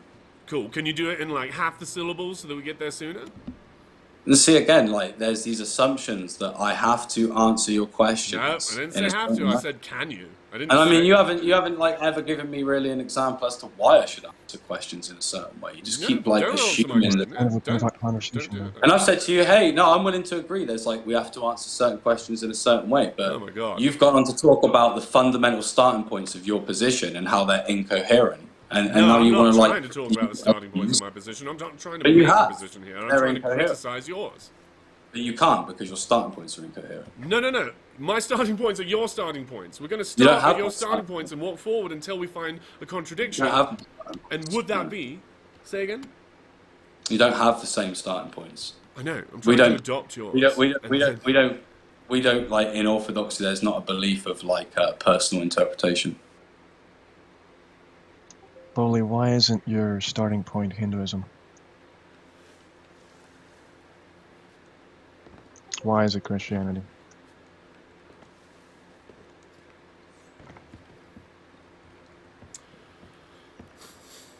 Is it wise to have a self-contradictory worldview? Is that a wise thing to do? Is it a safe thing to do? And is it? All He's right. gone.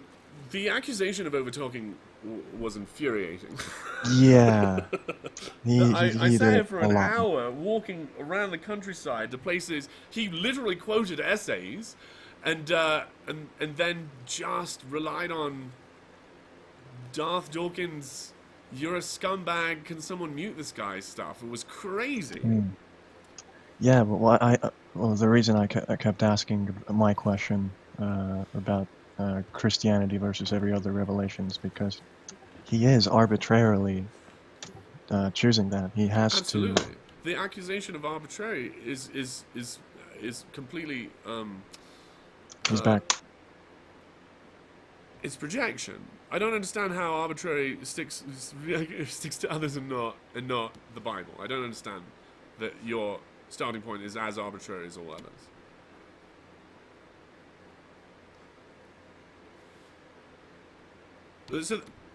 So the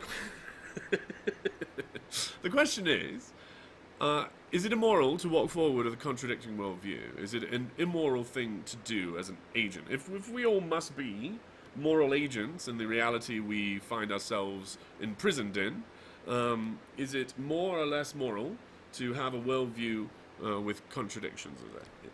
Like, must we clean the contradictions of our worldview out?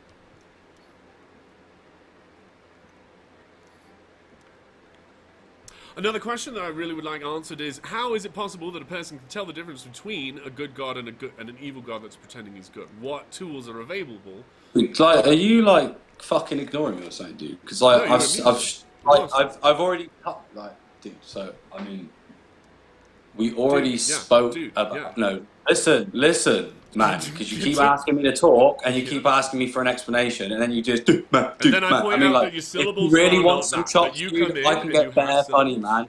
I'll have your mate laughing at the things I'm saying. You'll be very alone, right? So just chill out. Like, I'm trying to explain to you. So we already spoke about like how one does. Dude, if you talk over me one more time, I'm fucking off. I'm going to talk over to you. I'm going to talk over you, and you're not. You can get your feelings hurt, and I just literally don't care. Because the questions that I'm asking you are not being addressed or answered. And so your accusation... Oh, really? Is that how you feel? Oh, that's right. Is So that feeling? that's my point. That's right. You're saying don't overtalk me because then you're going to leave. You go boom boom in your pants. Right, like you are, because when I'm talking over you go you, boom boom in it your hurts your diaper. feelings and you're going to run away. You're a big baby right? baby. John, you're a big baby baby, The John. question is, John, I'm how talking to you. You're a big baby does an baby. entity determine John, whether or you're a not... big baby. I don't know who John is. I don't know who you're talking to. You're John, you're big baby wavy, and you go boom boom in your diaper, right? So my question to you is this. You don't have questions to us, you're a big baby wavy, John. Right. You think you're in the army, don't you? So, is having a conversation in bad faith an evil thing to do? But, John, we all know that the only reason that you call yourself a PTSD war vet is because you saw some people outside the fence of your military camp get into an argument. I mean, come on, John. I literally have no idea what you're talking about. You're a big baby wavy, John. You're not a vet. That's mature stuff right there. I'm not sure what's happening. Maybe you can clue me Well, into these it's things. that you're being exposed, right now. You're a big baby wavy, and the only accident you ever got into in the army is when you dropped that shell on your foot. You're a big baby wavy. What's happening? Can you explain? We're detailing your personal life out. We're putting it on your live stream. You're a big baby wavy. Your name is John Bolden, and you're a big baby wavy. John what? You're John Bolden. You're a big baby wavy. Okay. His name isn't on anything, dude. You have your own movement. Does that disprove the Christian you worldview? you have your own movement called Fist. You have a movement called Fist. That's like the gayest thing I've ever heard, dude. I don't know what's happening. I don't know what's happening right now. You have a gang called Fist. That's like pretty gay. Are you confused? I suppose you are a big baby wavy. All I can guess is you're confused. Okay, John, you can deny it, but you're a big baby wavy, John, right? We all know that you're a big baby wavy that goes boom boom in your pants and you have a poo-poo rag. This is a grown-up thing to do. What you're doing right now is very. You have a leafy bum. I'm talking to you. You're a grown-up, John. You're a big baby wavy. In contrast to what I'm doing, what you're doing. Do you know what? You're a big baby. Do you know what satire This is fucking hilarious. Do you know what satire is? Are you aware of what satire is? Should we do like 2 impressions? I'm a satirist. I'm a satirist. I worship satire. My name is John Bolden. My name is John Bolden. I was in the 32nd Military After Repairs, and I'm a big baby baby. Is this a reference to some sort of thing that I should Is be this a aware of? reference to some sort of novel? Or? Is it novel? What's the novel? So I'll go read it and I'll... Say again? Precept defines. I'm not... Oh, okay. This is strange behavior. Do you agree that you have started to behave strangely in here, Bowley?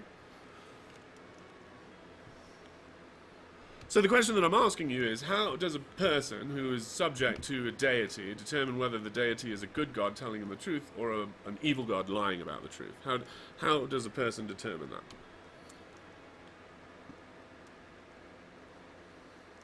Do you have an answer for that? That you could use your... Let's go.